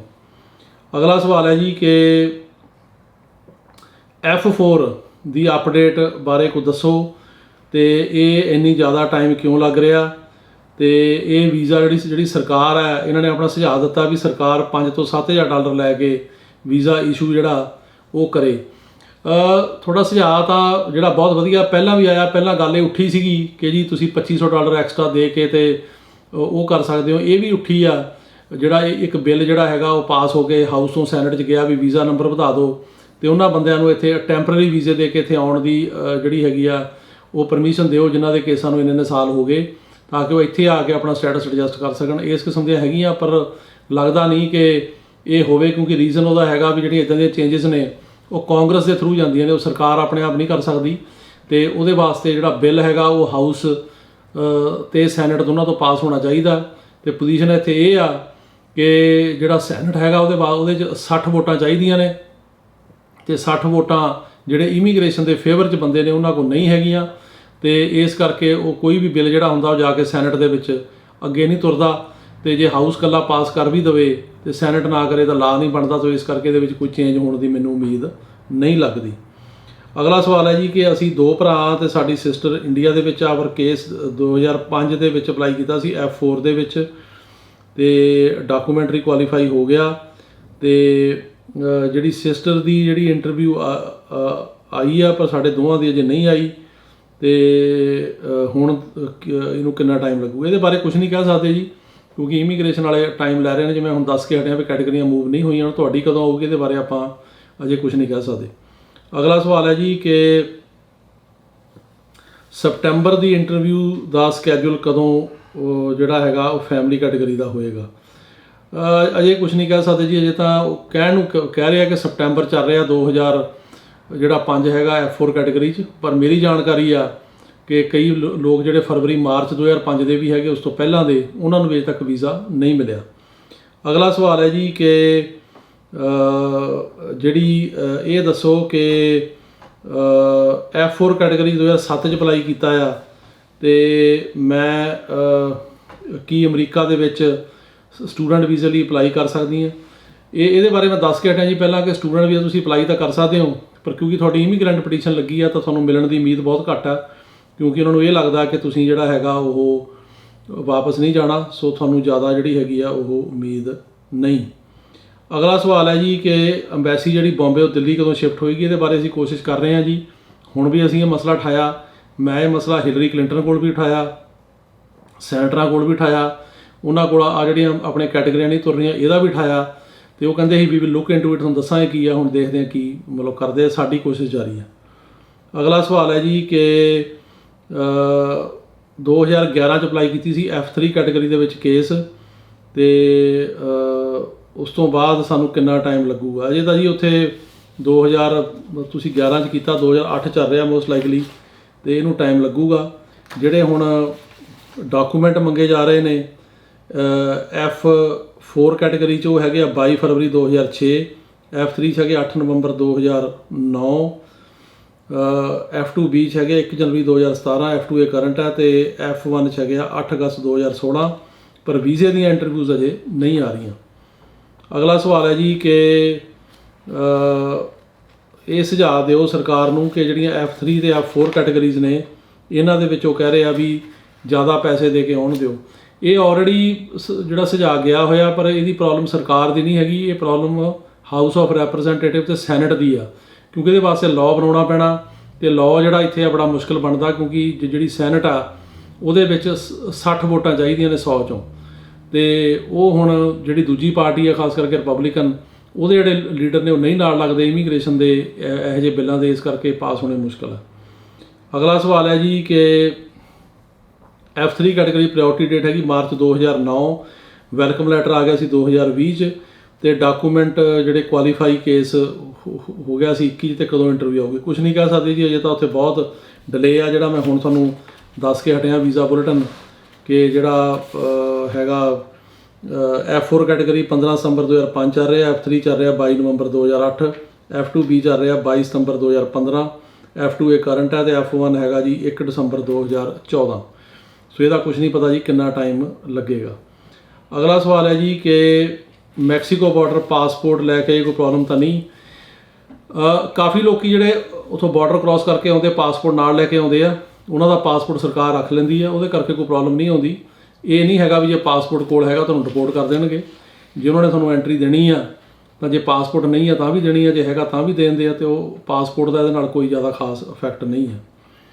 ਅਤੇ ਅਗਲਾ ਸਵਾਲ ਹੈ ਜੀ ਕਿ F4 ਕੈਟਾਗਰੀ ਅਗਸਤ 21 'ਚ ਮਤਲਬ ਕਦੋਂ ਨੰਬਰ ਆਏਗਾ? ਅਗਸਤ 21 ਤਾਂ ਬਹੁਤ ਦੂਰ ਹੈ ਜੀ, ਅਜੇ ਤਾਂ 15 ਸਤੰਬਰ 2005 ਚੱਲ ਰਿਹਾ। ਸੋ ਤੁਸੀਂ ਹਿਸਾਬ ਲਾ ਲਓ ਵੀ ਕਿੰਨੇ ਸਾਲ ਲੱਗਣਗੇ। ਅਜੇ 16-17 ਸਾਲ ਮਤਲਬ 15-16 ਸਾਲ ਤਾਂ ਹੁਣੇ ਲੱਗ ਰਹੇ ਆ, ਅਤੇ ਉਦੋਂ ਨੂੰ ਕੀ ਪਤਾ 20 ਜਾਂ 25 ਹੋ ਜਾਣ। So you never know. ਅਗਲਾ ਸਵਾਲ ਹੈ ਜੀ ਕਿ ਸਾਡੀ I-130 ਪਟੀਸ਼ਨ ਮੈਰਿਡ ਸਨ ਅਤੇ ਡਾਟਰ ਦੀ 2010 ਵਿੱਚ ਅਪਰੂਵ ਹੋਈ ਸੀ, ਕਿੰਨਾ ਟਾਈਮ ਲੱਗੂਗਾ? 2008 ਚੱਲ ਰਿਹਾ ਜੀ, 22 ਨਵੰਬਰ 2008, ਅਤੇ 2009 ਦੇ ਜਿਹੜੇ ਹੈਗੇ ਡਾਕੂਮੈਂਟਸ ਲੈਣੇ ਸ਼ੁਰੂ ਕਰਤੇ ਆ, ਅਤੇ ਇਹਦੇ 'ਚ ਹੁਣ ਦੇਖੋ ਕਿੰਨਾ ਟਾਈਮ ਲੱਗ ਰਿਹਾ। ਅਗਲਾ ਸਵਾਲ ਜੀ, ਮੇਰੇ ਕੋਲ ਸੈਲਮ ਦਾ ਗ੍ਰੀਨ ਕਾਰਡ ਆ ਅਤੇ ਮੈਂ ਮੈਡੀਕਲ ਲੈਣਾ ਹੈ, ਅਤੇ ਮੈਂ ਆਪਣੀ ਵਾਈਫ ਦਾ ਅਪਲਾਈ ਕੀਤਾ ਹੈ, ਇਸ 'ਤੇ ਅਸਰ ਪਏਗਾ? ਪੈ ਸਕਦਾ ਜੀ, ਕਿਉਂਕਿ ਜਿਹੜੇ ਸਰਕਾਰੀ ਬੈਨੀਫਿਟ ਹੈਗੇ ਆ ਉਹ ਤੁਸੀਂ ਨਾ ਲਓ, ਕਿਉਂਕਿ ਜਿਹੜੀ ਇਹਨਾਂ ਦੀ ਹੁਣ ਮਤਲਬ ਪਾਲਿਸੀ ਹੈਗੀ ਆ ਉਹ ਥੋੜ੍ਹੀ ਜਿਹੀ ਲਿਬਰਲ ਤਾਂ ਹੈਗੀ ਪਿਛਲੀ ਸਰਕਾਰ ਨਾਲੋਂ, ਪਰ ਫਿਰ ਵੀ ਜੇ ਤੁਸੀਂ ਲੌਂਗ ਟਰਮ ਮੈਡੀਕਲ ਬੈਨੀਫਿਟ ਲੈਂਦੇ ਸਰਕਾਰ ਤੋਂ ਤਾਂ ਉਹ 'ਤੇ ਅਸਰ ਪੈ ਸਕਦਾ। ਜਿਹੜੀ ਸੋਸ਼ਲ ਸਿਕਿਉਰਿਟੀ ਇਨਕਮ ਆ ਉਹ ਤਾਂ ਬਿਲਕੁਲ ਨਹੀਂ ਲੈਣੀ ਚਾਹੀਦੀ, ਕਿਉਂਕਿ ਜੇ ਤੁਸੀਂ ਉਹ ਇਨਕਮ ਲਓਗੇ ਅਤੇ ਉਹਦਾ ਜਿਹੜਾ ਹੈਗਾ ਉਹ ਅਸਰ ਬਹੁਤ ਜ਼ਿਆਦਾ ਉੱਤੇ ਜਿਹੜਾ ਮਾੜਾ ਪੈਂਦਾ, ਅਤੇ ਉਹ ਤੁਹਾਨੂੰ ਫਿਰ ਜਿਹੜਾ ਲੈਣ 'ਚ ਮਤਲਬ ਪ੍ਰੋਬਲਮ ਆ ਜਾਂਦੀ ਹੈ। ਅਤੇ ਅਗਲਾ ਸਵਾਲ ਹੈ ਜੀ ਕਿ ਇਹ ਦੱਸੋ ਕਿ ਜਿਹੜੇ ਸਾਡੇ ਕੇਸ ਨੇ ਅਸੈਲਮ ਦੇ ਕੇਸ, ਉਹਨਾਂ ਦੀ ਕੀ ਪੋਜੀਸ਼ਨ ਹੈਗੀ ਆ, ਵੀ ਉਹ ਪਾਸ ਹੋ ਰਹੇ ਆ ਕਿ ਨਹੀਂ ਹੋ ਰਹੇ? ਪਾਸ ਹੋ ਰਹੇ ਆ ਜੀ। ਸਾਡੇ ਪਿਛਲੇ ਹਫਤੇ ਦੇ ਵਿੱਚ ਹੀ 4 ਕੇਸ ਪਾਸ ਹੋਏ ਆ, 2 ਨਿਊਯਾਰਕ 2 ਕੈਲੀਫੋਰਨੀਆ। ਸੋ ਕੇਸ 'ਤੇ ਵੀ ਡਿਪੈਂਡ ਕਰਦਾ, ਜੱਜ ਸਾਹਿਬਾਨ 'ਤੇ ਵੀ ਕਰਦਾ, ਪਰ ਕੇਸ ਪਾਸ ਹੁੰਦੇ ਆ, ਅਤੇ ਸਾਡੇ ਆਫਿਸ ਦੇ ਹੁਣੇ ਹੋ ਕੇ ਹਟੇ ਆ। ਅਗਲਾ ਸਵਾਲ ਹੈ ਜੀ ਕਿ ਅਸੀਂ ਇੱਥੇ ਮੂਵ ਹੋ ਗਏ ਸੀ 2014 'ਚ, ਅਤੇ ਸਾਡਾ ਕੇਸ ਐਲਮ ਦਾ ਇਮੀਗ੍ਰੇਸ਼ਨ ਕੋਰਟ ਕੋਲ ਰੈਫਰ ਹੋ ਗਿਆ, ਫਾਈਨਲ ਡੇਟ ਆ 2025 'ਚ, ਅਤੇ ਸਾਰੀ ਫੈਮਿਲੀ ਇੱਥੇ ਆ, ਅਤੇ ਅਸੀਂ ਜੇ ਆਪਣੀ ਡੇਟ ਜਲਦੀ ਮਤਲਬ ਕਰਾਉਣਾ ਚਾਹੀਏ ਤਾਂ ਕਰਾ ਸਕਦੇ ਹਾਂ। ਕਿ ਇਹਦਾ ਕੋਈ ਸਾਡੇ 'ਤੇ ਮਾੜਾ ਅਸਰ ਪਏਗਾ? ਡੇਟਾਂ ਜਿਹੜੇ ਪੁਰਾਣੇ ਕੇਸਾਂ ਦੀਆਂ ਉਹ ਅੱਗੇ ਦੇ ਰਹੀ ਹੈ ਕੋਰਟ, ਖਾਸ ਕਰਕੇ ਸੈਨ ਫਰਾਂਸਿਸਕੋ ਜਿਹੜਾ ਹੈਗਾ ਡਿਸਟ੍ਰਿਕਟ, ਜਾਂ ਜਿਹੜਾ ਹੈਗਾ ਨਿਊਯਾਰਕ ਵਾਲਾ, ਅਤੇ ਈਵਨ ਸ਼ਿਕਾਗੋ 'ਚ ਵੀ ਡਿਲੇ ਆ। ਸਾਰਿਆਂ 'ਚ ਉਹ 25 ਜਾਂ 26 ਦੀ ਡੇਟ ਦੇ ਰਹੇ ਆ, ਕਿਉਂਕਿ ਨਵੇਂ ਜਿਹੜੇ ਬੰਦੇ ਆਉਂਦੇ ਆ ਉਹਨਾਂ ਨੂੰ ਇਹ ਡੇਟਾਂ ਪਹਿਲਾਂ ਦੇ ਰਹੇ ਆ। ਇਹਦਾ ਕੇਸ 'ਤੇ ਕੋਈ ਮਾੜਾ ਅਸਰ ਨਹੀਂ ਪੈਣਾ ਜੀ। ਤੁਸੀਂ ਜਿਹੜਾ ਜੋ ਵੀ ਆ ਉਹ ਜੇ ਮੋਸ਼ਨ ਟੂ ਐਡਵਾਂਸ ਪਾਉਣੀ ਆ ਪਾ ਸਕਦੇ ਹੋ, ਅਤੇ ਉਹ ਪਹਿਲਾਂ ਡੇਟ ਜੱਜ ਦੇ ਸਕਦੇ ਜੇ ਉਹਨਾਂ ਕੋਲ ਹੋਵੇ ਟਾਈਮ, ਪਰ ਇਹਦਾ ਕੇਸ 'ਤੇ ਕੋਈ ਮਾੜਾ ਅਸਰ ਜਿਹੜਾ ਉਹ ਨਹੀਂ ਪੈਂਦਾ। ਅਗਲਾ ਸਵਾਲ ਹੈ ਜੀ ਕਿ ਮੇਰਾ ਕੇਸ ਅਸੈਲਮ ਦਾ ਪੈਂਡਿੰਗ ਆ, ਮੈਂ ਸਿਟੀਜ਼ਨ ਨਾਲ ਵਿਆਹ ਕਰ ਸਕਦਾ, ਅਤੇ ਇੱਥੇ ਅਮਰੀਕਾ ਦੇ ਵਿੱਚ ਮੈਨੂੰ ਗ੍ਰੀਨ ਕਾਰਡ ਜਿਹੜਾ ਹੈਗਾ ਉਹ ਮਿਲ ਸਕਦਾ। ਮੈਂ ਮੈਕਸੀਕੋ ਰਾਹੀਂ ਐਂਟਰ ਕੀਤਾ। ਅਮਰੀਕਾ ਦੇ ਵਿੱਚ ਸਿਟੀਜ਼ਨ ਨਾਲ ਵਿਆਹ ਕਰਕੇ ਗ੍ਰੀਨ ਕਾਰਡ ਲੈਣ ਵਾਸਤੇ ਲੀਗਲ ਐਂਟਰੀ ਦੀ ਲੋੜ ਆ, ਕਿ ਤੁਸੀਂ ਵਿਜ਼ਟਰ ਵੀਜ਼ੇ 'ਤੇ ਆਏ ਹੋਵੋ, ਜਾਂ ਸਟੂਡੈਂਟ ਵੀਜ਼ੇ 'ਤੇ ਆਏ ਹੋਵੋ, ਜਾਂ H1 'ਤੇ ਆਏ ਹੋਵੋ, ਇਸ ਤਰ੍ਹਾਂ। ਜੇ ਤੁਹਾਡੀ ਐਂਟਰੀ ਮੈਕਸੀਕੋ ਬਾਰਡਰ ਰਾਹੀਂ ਲੀਗਲ ਨਹੀਂ ਹੈਗੀ, ਤਾਂ ਤੁਹਾਨੂੰ ਜੇ I-94 ਨਹੀਂ ਮਿਲਿਆ ਤਾਂ ਤੁਹਾਨੂੰ ਆਪਣੀ ਕੰਟਰੀ ਜਾਣਾ ਪੈਣਾ, ਉਸ ਤੋਂ ਪਹਿਲਾਂ ਵੇਵਰ ਲੈਣਾ ਪੈਣਾ ਤਾਂ ਕਿ ਉੱਥੋਂ ਆ ਸਕੋ। ਇੱਥੇ ਅਮਰੀਕਾ ਦੇ ਵਿੱਚ ਰਹਿ ਕੇ ਤੁਸੀਂ ਗ੍ਰੀਨ ਕਾਰਡ ਨਹੀਂ ਲੈ ਸਕੋਗੇ ਜੇ ਤੁਹਾਡੀ ਐਂਟਰੀ ਲੀਗਲ ਨਹੀਂ ਹੈਗੀ। ਇਹ ਹੈ ਜੀ ਦਾ ਜਵਾਬ। ਅਗਲਾ ਸਵਾਲ ਹੈ ਜੀ ਕਿ ਮੈਂ 2019 'ਚ ਡਿਪੋਰਟ ਹੋਇਆ ਸੀ, BIA ਤੋਂ ਕੇਸ ਡਿਨਾਈ ਹੋ ਗਿਆ ਸੀਗਾ, ਅਤੇ ਉਸ ਤੋਂ ਬਾਅਦ ਕਿੰਨੇ ਸਾਲ ਦਾ ਬੈਨ ਆ? ਬੈਨ ਨਾਰਮਲੀ 5 ਸਾਲ ਜਾਂ 10 ਸਾਲ ਦਾ ਹੁੰਦਾ, ਅਤੇ ਉਹ ਬੈਨ ਜਿਹੜਾ ਹੈਗਾ ਉਹ ਫਿਰ ਲਾਗੂ ਹੁੰਦਾ। ਜੇ ਤੁਸੀਂ ਉਹ ਬੈਨ ਦੇ ਦੌਰਾਨ ਦੁਬਾਰਾ ਆਉਣ ਦੀ ਕੋਸ਼ਿਸ਼ ਕਰੋਗੇ ਤਾਂ ਇਹ ਤੁਹਾਡਾ ਕੇਸ ਰੀਇਨਸਟੇਟ ਕਰਕੇ ਤੁਹਾਨੂੰ ਦੁਬਾਰਾ ਫਿਰ ਡਿਪੋਰਟ ਜਿਹੜਾ ਉਹ ਕਰ ਸਕਦੇ ਆ। ਅਗਲਾ ਸਵਾਲ ਹੈ ਜੀ ਕਿ ਅਸੈਲਮ ਬਾਰੇ ਜ਼ਿਆਦਾ ਜ਼ਰੂਰੀ ਹੋ ਗਏ ਨੇ ਗਵਰਨਮੈਂਟ ਲਈ, ਅਤੇ ਗ੍ਰੀਨ ਕਾਰਡ ਵਾਲਿਆਂ ਦੀ ਕੋਈ ਇੰਪੋਰਟੈਂਸ ਨਹੀਂ। ਸਾਡੇ ਹਸਬੈਂਡ ਵਾਈਫ ਦਾ ਕੇਸ ਬਹੁਤ ਦੇਰ ਦਾ ਲੱਗਿਆ ਹੋਇਆ, ਸਾਨੂੰ ਇੱਥੇ ਕੋਈ ਇੰਟਰਵਿਊ ਡੇਟ ਨਹੀਂ ਆ ਰਹੀ। ਅਸਾਈਲਮ ਵਾਲੇ ਜਿਹੜੇ ਨੇ ਉਹ ਇਸ ਤਰ੍ਹਾਂ ਜ਼ਿਆਦਾ ਇੰਪੋਰਟੈਂਟ ਨਹੀਂ ਹੋਏ, ਲੇਕਿਨ ਗੱਲ ਇਹ ਆ ਕਿ ਜਦੋਂ ਹੁਣ ਲੋਕੀ ਬਾਰਡਰ ਕ੍ਰੋਸ ਕਰਕੇ ਕਾਫੀ ਜ਼ਿਆਦਾ ਆ ਰਹੇ ਆ, ਉਹਨਾਂ ਨੂੰ ਗੌਰਮੈਂਟ ਜਿਹੜੀ ਕਿਸੇ ਤਰੀਕੇ ਨਾਲ ਡੀਲ ਕਰਨ ਦੀ ਕੋਸ਼ਿਸ਼ ਕਰ ਰਹੀ ਆ। ਜਿਹੜੀ ਪਿਛਲੀ ਸਰਕਾਰ ਸੀਗੀ ਉਹਨਾਂ ਦੀ ਨੀਤੀ ਇਹ ਸੀਗੀ ਕਿ ਜਿਹੜਾ ਆ ਗਿਆ ਉਹਨੂੰ ਵਾਪਸ ਭੇਜ ਦਿਓ, ਜ਼ੀਰੋ ਟੋਲਰੈਂਸ, ਪਰ ਇਹਨਾਂ ਨੇ ਉਹਨੂੰ ਚੇਂਜ ਕੀਤਾ ਤੇ ਉਹਦੇ ਕਰਕੇ ਕਾਫੀ ਲੋਕ ਇੱਥੇ ਆ ਰਹੇ ਨੇ ਬਾਰਡਰ ਕ੍ਰੋਸ ਕਰਕੇ। ਪਰ ਜਿਹੜੀ ਗ੍ਰੀਨ ਕਾਰਡ ਵਾਲੇ ਨੇ ਉਹਨਾਂ ਦੀ ਜਿਹੜੀਆਂ ਮਤਲਬ ਆਪਣੀਆਂ ਕੈਟੇਗਰੀਆਂ ਨੇ, ਇਹ ਜ਼ਰੂਰ ਆ ਕਿ ਸਾਰੀਆਂ ਸਲੋ ਨੇ, ਅਜੇ ਇੰਟਰਵਿਊ ਨਹੀਂ ਹੋ ਰਹੀਆਂ। ਤੇ ਇਹ ਇਕੱਲਾ ਹਸਬੈਂਡ ਵਾਈਫ ਦੇ ਕੇਸਾਂ ਨਹੀਂ, ਜਿਹੜੀਆਂ ਬਾਕੀ ਕੈਟੇਗਰੀਆਂ F4 'ਚ ਵੀ ਕੋਈ ਇੰਟਰਵਿਊ ਨਹੀਂ, F3 'ਚ ਵੀ ਕੋਈ ਇੰਟਰਵਿਊ ਨਹੀਂ ਗੀ ਅਜੇ। ਸੋ ਕਾਫੀ ਜ਼ਿਆਦਾ ਟਾਈਮ ਲੱਗ ਰਿਹਾ, ਬਹੁਤ ਸਲੋ ਆ। ਅਗਲਾ ਸਵਾਲ ਹੈ ਜੀ ਕਿ ਇਹ ਦੱਸੋ ਕਿ ਜਿਹੜਾ ਗ੍ਰੀਨ ਕਾਰਡ ਹੋਲਡਰ ਆ ਉਹ ਆਪਣੀ ਕੰਟਰੀ ਜਾ ਕੇ ਵਿਆਹ ਕਰ ਸਕਦਾ ਕਿ ਨਹੀਂ, ਖਾਸ ਕਰਕੇ ਜਿਹਨੇ ਅਸਾਈਲਮ ਲਿਆ ਹੋਵੇ। ਦੇਖੋ, ਗ੍ਰੀਨ ਕਾਰਡ ਹੋਲਡਰ ਦਾ ਜਿਹੜਾ ਹੈਗਾ ਉਹਨੂੰ ਟਰੈਵਲ ਪਰਮਿਟਡ ਹੁੰਦੀ, ਕਿਤੇ ਵੀ ਜਾ ਸਕਦਾ, ਪਰ ਜੇ ਉਹਨੇ ਅਸਾਈਲਮ ਲਿਆ ਤਾਂ ਜਿਹੜੀ ਕੰਟਰੀ ਤੋਂ ਅਸਾਈਲਮ ਲਿਆ ਉੱਥੇ ਜਾ ਕੇ ਦੁਬਾਰਾ ਕਰੂਗਾ ਤਾਂ ਉਹਦੇ ਬਾਰੇ ਕੁਐਸਚਨ ਪੁੱਛ ਸਕਦੇ ਆ ਵੀ ਤੈਨੂੰ ਜੇ ਖਤਰਾ ਹੈ ਨਹੀਂ ਕੋਈ, ਤਾਂ ਉਹਦਾ ਅਸਾਈਲਮ ਕੇਸ ਜਿਹੜਾ ਹੈਗਾ ਉਹਨੂੰ ਉਹ ਜਿਹੜੀ ਅਪਰੂਵਲ ਕੈਂਸਲ ਕਰ ਸਕਦੇ ਆ, ਉਹਨੂੰ ਪ੍ਰੋਬਲਮ ਆ ਸਕਦੀ ਆ। ਤੇ ਅਸੀਂ ਇਹ ਰਿਕਮੈਂਡ ਕਰਦੇ ਹਾਂ ਵੀ ਸਿਟੀਜ਼ਨ ਬਣਨ ਤੋਂ ਪਹਿਲਾਂ ਉਹ ਜਿਹੜੀ ਆਪਣੀ ਕੰਟਰੀ ਜਿੱਥੋਂ ਆਇਆ ਉੱਥੇ ਨਾ ਜਾਵੇ, ਕਿਉਂਕਿ ਉਹਨੇ ਜਿਹੜਾ ਅਸਾਈਲਮ ਲਿਆ ਹੀ ਇਸ ਗਰਾਊਂਡ 'ਤੇ ਆ ਵੀ ਮੈਨੂੰ ਆਪਣੀ ਕੰਟਰੀ 'ਚ ਖਤਰਾ, ਮੈਂ ਜਾ ਨਹੀਂ ਸਕਦਾ। ਜੇ ਉਹ ਜਾਏਗਾ ਤਾਂ ਉਹਦੇ 'ਤੇ ਇਹ ਕੁਐਸਚਨ ਹੋ ਸਕਦਾ ਵੀ ਤੂੰ ਆਪਣੀ ਕੰਟਰੀ ਕਿਉਂ ਗਿਆ, ਤੂੰ ਤਾਂ ਇਹ ਕਹਿ ਰਿਹਾ ਸੀ ਮੈਨੂੰ ਬੜਾ ਖਤਰਾ ਆ, ਤੇ ਜੇ ਤੂੰ ਜਾ ਸਕਦਾ ਤਾਂ ਤੇਰਾ ਅਸਾਈਲਮ ਕੈਂਸਲ ਹੋ ਸਕਦਾ। ਸੋ ਇਸ ਕਰਕੇ ਇਹਦੇ 'ਚ ਆਮ ਤੌਰ 'ਤੇ ਪ੍ਰੋਬਲਮ ਇੰਨੀ ਐਕਸਟੈਂਡ ਤੱਕ ਗੌਰਮੈਂਟ ਜਾਂਦੀ ਤਾਂ ਨਹੀਂ, ਪਰ ਜੇ ਚਾਹੇ ਤਾਂ ਉਹ ਜਾ ਸਕਦੇ ਆ। ਅਗਲਾ ਸਵਾਲ ਹੈ ਜੀ ਕਿ ਮੇਰੇ ਅਸਾਈਲਮ ਕੇਸ ਦੀ ਫਾਈਨਲ ਡੇਟ ਕੈਂਸਲ ਹੋ ਗਈ ਪਰ ਅਜੇ ਤੱਕ ਕੋਈ ਨਵੀਂ ਡੇਟ ਨਹੀਂ ਆਈ, ਇਸ ਬਾਰੇ ਕੋਈ ਦੱਸੋ। ਜੋ ਡੇਟਾਂ ਕੈਂਸਲ ਹੋ ਜਾਂਦੀਆਂ ਨੇ ਤਾਂ ਉਹ ਦੁਬਾਰਾ ਨਵੀਂ ਡੇਟ ਕੋਰਟ ਦਿੰਦੀ ਆ, ਪਰ ਕਈ ਕੋਰਟਾਂ 'ਚ ਖਾਸ ਕਰਕੇ ਜਿਵੇਂ ਨਿਊਯਾਰਕ ਦੀ ਕੋਰਟ ਆ ਬਹੁਤ ਟਾਈਮ ਲਾਉਂਦੀਆਂ ਦੇਣ ਲਈ। ਤੁਸੀਂ ਰਿਕੁਐਸਟ ਕਰ ਸਕਦੇ ਹੋ ਮੋਸ਼ਨ ਟੂ ਐਡਵਾਂਸ ਪਾ ਕੇ, ਪਰ ਉਹ ਕੋਈ ਪੱਕੀ ਗਰੰਟੀ ਨਹੀਂ ਕਿ ਕਦੋਂ ਡੇਟ ਆਏਗੀ। ਅਗਲਾ ਸਵਾਲ ਹੈ ਜੀ ਕਿ ਇਹ ਸਾਨੂੰ ਦੱਸੋ ਕਿ ਜੇ ਕੋਈ ਬੰਦਾ ਇੱਥੋਂ ਡਿਪੋਰਟ ਹੋ ਕੇ USA ਤੋਂ 1 ਸਾਲ ਬਾਅਦ ਵਾਪਸ ਆਉਣਾ ਚਾਹੇ ਆ ਸਕਦਾ। ਇਹਦੇ ਬਾਰੇ ਮੈਂ ਜਵਾਬ ਦੇ ਚੁੱਕਾ ਜੀ। ਤੁਸੀਂ ਡਿਪੋਰਟ ਹੋ ਕੇ ਜੇ ਵਾਪਸ ਜਾਂਦੇ ਆ, ਤੁਹਾਡੇ 'ਤੇ 5 ਸਾਲ ਜਾਂ 10 ਸਾਲ ਦਾ ਜਿਹੜੀ ਬਾਰ ਲੱਗੇਗੀ। ਜੇ ਵਾਪਸ ਆਉਣ ਦੀ ਕੋਸ਼ਿਸ਼ ਕਰਦੇ ਹੋ ਤਾਂ ਸਰਕਾਰ ਉਹੀ ਰੀਇਨਸਟੇਟ ਕਰਕੇ ਤੁਹਾਨੂੰ ਦੁਬਾਰਾ ਜਿਹੜੀ ਆ ਉਹ ਡੈਪੂਟੇਸ਼ਨ ਲਾ ਸਕਦੀ ਆ। ਅਗਲਾ ਸਵਾਲ ਹੈ ਜੀ ਕਿ ਮੈਂ ਕੈਲੀਫੋਰਨੀਆ ਉਹ ਕਹਿੰਦੇ ਹੈਗਾ ਅਤੇ ਮੈਂ ਹੁਣ ਨਿਊਯਾਰਕ ਮੂਵ ਹੋਣਾ ਅਤੇ ਗਰੰਟਰ ਮੇਰਾ ਕੈਲੀਫੋਰਨੀਆ 'ਚ ਹੈ, ਕੋਈ ਦਿੱਕਤ ਤਾਂ ਨਹੀਂ। ਤੁਹਾਨੂੰ ਕੇਸ ਮੂਵ ਕਰਾਉਣਾ ਪੈਣਾ ਜੀ ਆਪਣਾ ਮੋਸ਼ਨ ਟੂ ਚੇਂਜ ਵੈਨਿਊ ਕਰਕੇ। ਜੇ ਕੇਸ ਤੁਸੀਂ ਮੂਵ ਕਰਾ ਲੈਂਦੇ ਹੋ ਨਿਊਯਾਰਕ ਫਿਰ ਕੋਈ ਪ੍ਰੋਬਲਮ ਨਹੀਂ ਹੈਗੀ, ਪਰ ਤੁਹਾਨੂੰ ਆਈਸ ਕੋਡ ਵੀ ਅਤੇ ਜਿਹੜੀ ਇਮੀਗ੍ਰੇਸ਼ਨ ਕੋਰਟ ਆ ਦੋਨਾਂ ਕੋਲੋਂ ਆਪਣਾ ਕੇਸ ਜਿਹੜਾ ਉਹ ਮੂਵ ਕਰਾਉਣਾ ਪਏਗਾ। ਅਗਲਾ ਸਵਾਲ ਹੈ ਜੀ ਕਿ ਕੀ ਬਿਨਾਂ ਗਰੰਟਰ ਤੋਂ ਬੰਦੇ ਬਾਹਰ ਆ ਰਹੇ ਨੇ ਕੈਂਪ 'ਚੋਂ? ਇਹ ਕੋਈ ਜ਼ਰੂਰੀ ਨਹੀਂ ਜੀ, ਕਿਉਂਕਿ ਆਮ ਤੌਰ ਤਾਂ ਜਦੋਂ ਬੰਦਾ ਕੈਂਪ 'ਚੋਂ ਆਉਂਦਾ ਅਤੇ ਉਹਦਾ ਬੌਂਡ ਹੁੰਦਾ ਜਾਂ ਉਹਨੂੰ ਆਈਸ ਛੱਡਦੀ ਆ, ਉਹ ਗਰੰਟਰ ਦੀ ਇਨਫੋਰਮੇਸ਼ਨ ਲੈਂਦੇ ਨੇ। ਕਈ ਵਾਰ ਤਾਂ ਗਰੰਟਰ ਤੋਂ ਪੇਪਰ ਵੀ ਮੰਗਦੇ ਆ, ਉਹਦੇ ਟੈਕਸ ਦੇ ਪੇਪਰ, ਸਿਟੀਜ਼ਨ ਦਾ ਪ੍ਰੂਫ, ਆਈਡੀਆਂ, ਅਤੇ ਉਹ ਗਰੰਟਰ ਦੀ ਇਨਫੋਰਮੇਸ਼ਨ ਜ਼ਰੂਰੀ ਚਾਹੀਦੀ ਆ। ਪਰ ਬਿਨਾਂ ਗਰੰਟਰ ਤੋਂ ਨਹੀਂ ਕੋਈ ਬੰਦਾ ਇੱਦਾਂ ਬਾਹਰ ਆਉਂਦਾ, ਲੇਕਿਨ ਜਿੱਥੇ ਛੋਟੇ ਬੱਚੇ ਹੁੰਦੇ ਆ ਜਾਂ ਫੈਮਲੀਜ਼ ਆਉਂਦੀਆਂ ਉਹਨਾਂ ਨੂੰ ਜ਼ਰੂਰ ਉਹ ਛੱਡਦੇ ਆ, ਪਰ ਫਿਰ ਵੀ ਉੱਥੇ ਵੀ ਉਹਨਾਂ ਕੋਲੋਂ ਵੀ ਪੁੱਛਦੇ ਵੀ ਤੇਰਾ ਗਰੰਟਰ ਕੌਣ ਆ, ਤੂੰ ਕਿਹਦੇ ਕੋਲ ਜਾਣਾ। ਅਗਲਾ ਸਵਾਲ ਹੈ ਜੀ ਕਿ ਇਹ ਦੱਸੋ ਕਿ ਮੈਂ ਗ੍ਰੀਨ ਕਾਰਡ ਹੋਲਡਰ ਹਾਂ ਅਤੇ ਮੇਰੀ ਵਾਈਫ ਦਾ F2A ਕੈਟੇਗਰੀ ਦੇ ਅੰਦਰ ਨਵੰਬਰ 20 ਦੇ ਵਿੱਚ ਕੇਸ ਅਪਲਾਈ ਕੀਤਾ ਸੀ ਅਤੇ ਅਜੇ ਤੱਕ ਸਾਨੂੰ ਕੋਈ ਉਹਦੀ ਜਿਹੜੀ ਆ ਉਹ ਇੰਟਰਵਿਊ ਵਗੈਰਾ ਨਹੀਂ ਆਈ। ਅਤੇ ਮੇਰੀ ਵਾਈਫ ਦਾ B1 B2 ਵੀਜ਼ਾ ਲੱਗਿਆ ਸੀ, ਉਹ ਵੈਲਿਡ ਹੈ ਕਿ ਨਹੀਂ। B1 B2 visa itself cancel ਨਹੀਂ ਹੁੰਦਾ, ਮਤਲਬ ਜੇ I-130 ਪਟੀਸ਼ਨ ਕਰਦੇ ਹੋ ਮਤਲਬ ਇਹ ਨਹੀਂ ਵੀ ਉਹ ਕੈਂਸਲ ਹੋ ਜਾਏਗਾ। ਜੇ ਉਹ ਤੁਹਾਨੂੰ ਲੱਗਿਆ 10 ਸਾਲ ਦਾ ਅਤੇ ਵਿਦਿਨ ਟਾਈਮ ਵਾਪਸ ਚਲੇ ਗਏ ਸੀ ਤਾਂ ਅਜੇ ਵੀ ਵੈਲਿਡ ਹੀ ਹੋਏਗਾ। ਤੁਸੀਂ ਜੇ ਇਸ ਗੱਲ ਦਾ ਪਤਾ ਕਰਨਾ ਤਾਂ US ਐਮਬੈਸੀ ਤੋਂ ਪਤਾ ਕਰ ਸਕਦੇ ਹੋ ਜਿਹੜੀ ਇੰਡੀਆ ਦੇ ਵਿੱਚ ਹੈਗੀ ਹੈ। ਪਰ ਆਮ ਤੌਰ 'ਤੇ ਵੀ ਜੇ I-130 ਪਟੀਸ਼ਨ ਕਰਤੀ ਉਹਦਾ ਮਤਲਬ ਇਹ ਨਹੀਂ ਹੈ ਕਿ ਉਹ ਵੀਜ਼ਾ ਜਿਹੜਾ ਉਹ ਕੈਂਸਲ ਹੋ ਜਾਏਗਾ। ਅਗਲਾ ਸਵਾਲ ਹੈ ਜੀ ਕਿ ਜਿਹੜੇ ਇੰਟਰਕਾਸਟ ਮੈਰਿਜ ਕਰਦੇ ਨੇ ਉਹ ਅਸਾਈਲਮ ਅਪਲਾਈ ਕਰ ਸਕਦੇ ਆ। ਅਸਾਈਲਮ ਦਾ ਗਰਾਊਂਡ ਹੈਗਾ? ਨਹੀਂ, ਇਹ ਗਰਾਊਂਡ ਨਹੀਂ ਜੀ। ਜਿਹੜੇ 5 ਅਸਾਈਲਮ ਦੇ ਗਰਾਊਂਡ ਨੇ ਉਹਨਾਂ ਦੇ ਵਿੱਚ ਇਹ ਨਹੀਂ ਆਉਂਦਾ, ਅਤੇ ਉਹ ਇਸ ਕਿਸਮ ਦੇ ਕੇਸ ਲੋਕ ਕਾਫੀ ਲਾਉਂਦੇ ਆ, ਪਰ ਜਿਹੜੇ ਮੇਨ ਅਸਾਈਲਮ ਦੇ ਗਰਾਊਂਡ ਆ ਉਹਨਾਂ ਵਿੱਚ ਇਹ ਗਰਾਊਂਡ ਨਹੀਂ ਆ। ਅਤੇ ਜੇ ਕੇਸ ਸਿਰਫ ਇਸੇ ਗਰਾਊਂਡ 'ਤੇ ਆ ਤਾਂ ਨੈਕਸਸ ਦੀ ਪ੍ਰੋਬਲਮ ਆ ਸਕਦੀ ਹੈ, ਕੇਸ ਡਿਨਾਈ ਹੋ ਸਕਦਾ ਕਿ ਤੁਹਾਡਾ ਅਸਾਈਲਮ ਦੇ ਜਿਹੜੇ ਗਰਾਊਂਡ ਉਹਨਾਂ ਵਿੱਚ ਕੇਸ ਨਹੀਂ ਆਉਂਦਾ। ਅਗਲਾ ਸਵਾਲ ਹੈ ਜੀ ਕਿ 5 ਲੱਖ ਬੰਦਾ ਮੈਕਸੀਕੋ ਬਾਰਡਰ ਟੱਪ ਗਿਆ ਹੋਣਾ ਤੇ ਇਹਨਾਂ ਨੂੰ ਜਿਹੜਾ ਹੈਗਾ ਇਹ ਡਿਪੋਰਟ ਕਰ ਰਹੇ ਆ ਕਿ ਨਹੀਂ ਇੱਦਾਂ ਡਿਪੋਰਟ ਨਹੀਂ ਜੀ ਕਿਸੇ ਨੂੰ ਕਰਦੇ। ਤੇ ਇਹ ਤਾਂ ਤੁਹਾਡਾ ਐਸਟੀਮੇਟ ਆ, ਮੈਨੂੰ ਤਾਂ ਨਹੀਂ ਲੱਗਦਾ ਜੀ 5 ਲੱਖ ਬੰਦਾ ਇੱਥੇ ਆਇਆ ਟੱਪ ਕੇ, ਲੇਕਿਨ ਆਏ ਜ਼ਰੂਰ ਨੇ, ਹਜ਼ਾਰਾਂ ਦੀ ਗਿਣਤੀ 'ਚ ਹੋਣਗੇ। ਤੇ ਉਹਨਾਂ ਦੇ ਜਿਹੜੇ ਹੈਗੇ ਆ ਜੇ ਉਹਨਾਂ ਨੂੰ ਉੱਥੇ ਖਤਰਾ ਆਪਣੀ ਕੰਟਰੀ 'ਚ, ਉਹ ਕਹਿੰਦੇ ਨੇ ਕਿ ਸਾਨੂੰ ਖਤਰਾ, ਅਸੀਂ ਸੈਲਮ ਲਾਉਣਾ, ਸੈਲਮ ਅਪਲਾਈ ਕਰਨਾ, ਉਹਨਾਂ ਨੂੰ ਸਰਕਾਰ ਮੌਕਾ ਦਿੰਦੀ ਆ ਇੱਥੇ ਆਪਣਾ ਕੇਸ ਲੜਨ ਦਾ। ਤੇ ਇੱਦਾਂ ਡਿਪੋਰਟ ਨਹੀਂ ਕਰਦੇ।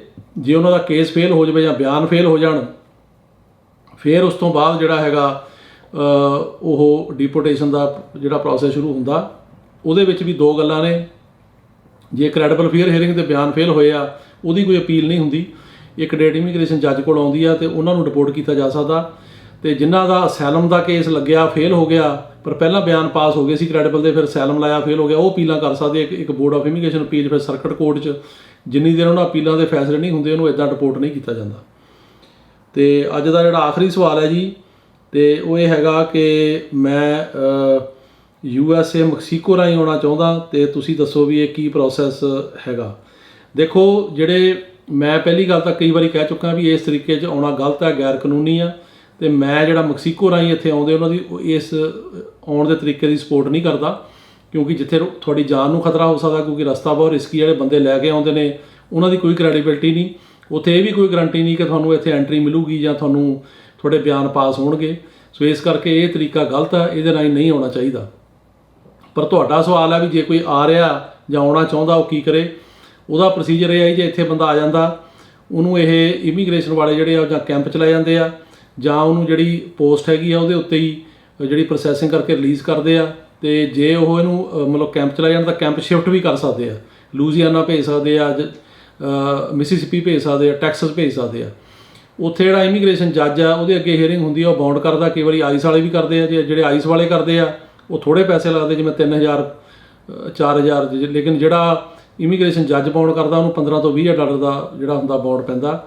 ਪਰ ਕਈਆਂ ਦਾ ਬਾਉਂਡ ਹੁੰਦਾ ਵੀ ਨਹੀਂ ਤੇ ਨਾ ਵੀ ਹੋ ਜਾਂਦੀ ਆ। ਸੋ ਇਸ ਤਰ੍ਹਾਂ ਇਹ ਪ੍ਰੋਸੀਜਰ ਆ। ਉਸ ਤੋਂ ਬਾਅਦ ਬਾਹਰ ਆ ਕੇ ਤੁਸੀਂ ਆਪਣਾ ਸੈਲਮ ਦਾ ਕੇਸ ਜਿਹੜਾ ਉਹ ਫਾਈਟ ਕਰ ਸਕਦੇ ਹੋ। ਸੋ ਇਹ ਸੀ ਜੀ ਤੁਹਾਡੇ ਤੋਂ ਸਵਾਲਾਂ ਦੇ ਜਵਾਬ, ਤੇ ਆਸ ਹੈ ਤੁਹਾਨੂੰ ਪ੍ਰੋਗਰਾਮ ਪਸੰਦ ਆਇਆ ਹੋਵੇਗਾ। ਤੁਹਾਡਾ ਸਾਰਿਆਂ ਦਾ ਬਹੁਤ ਬਹੁਤ ਧੰਨਵਾਦ। ਸਤਿ ਸ਼੍ਰੀ ਅਕਾਲ ਜੀ।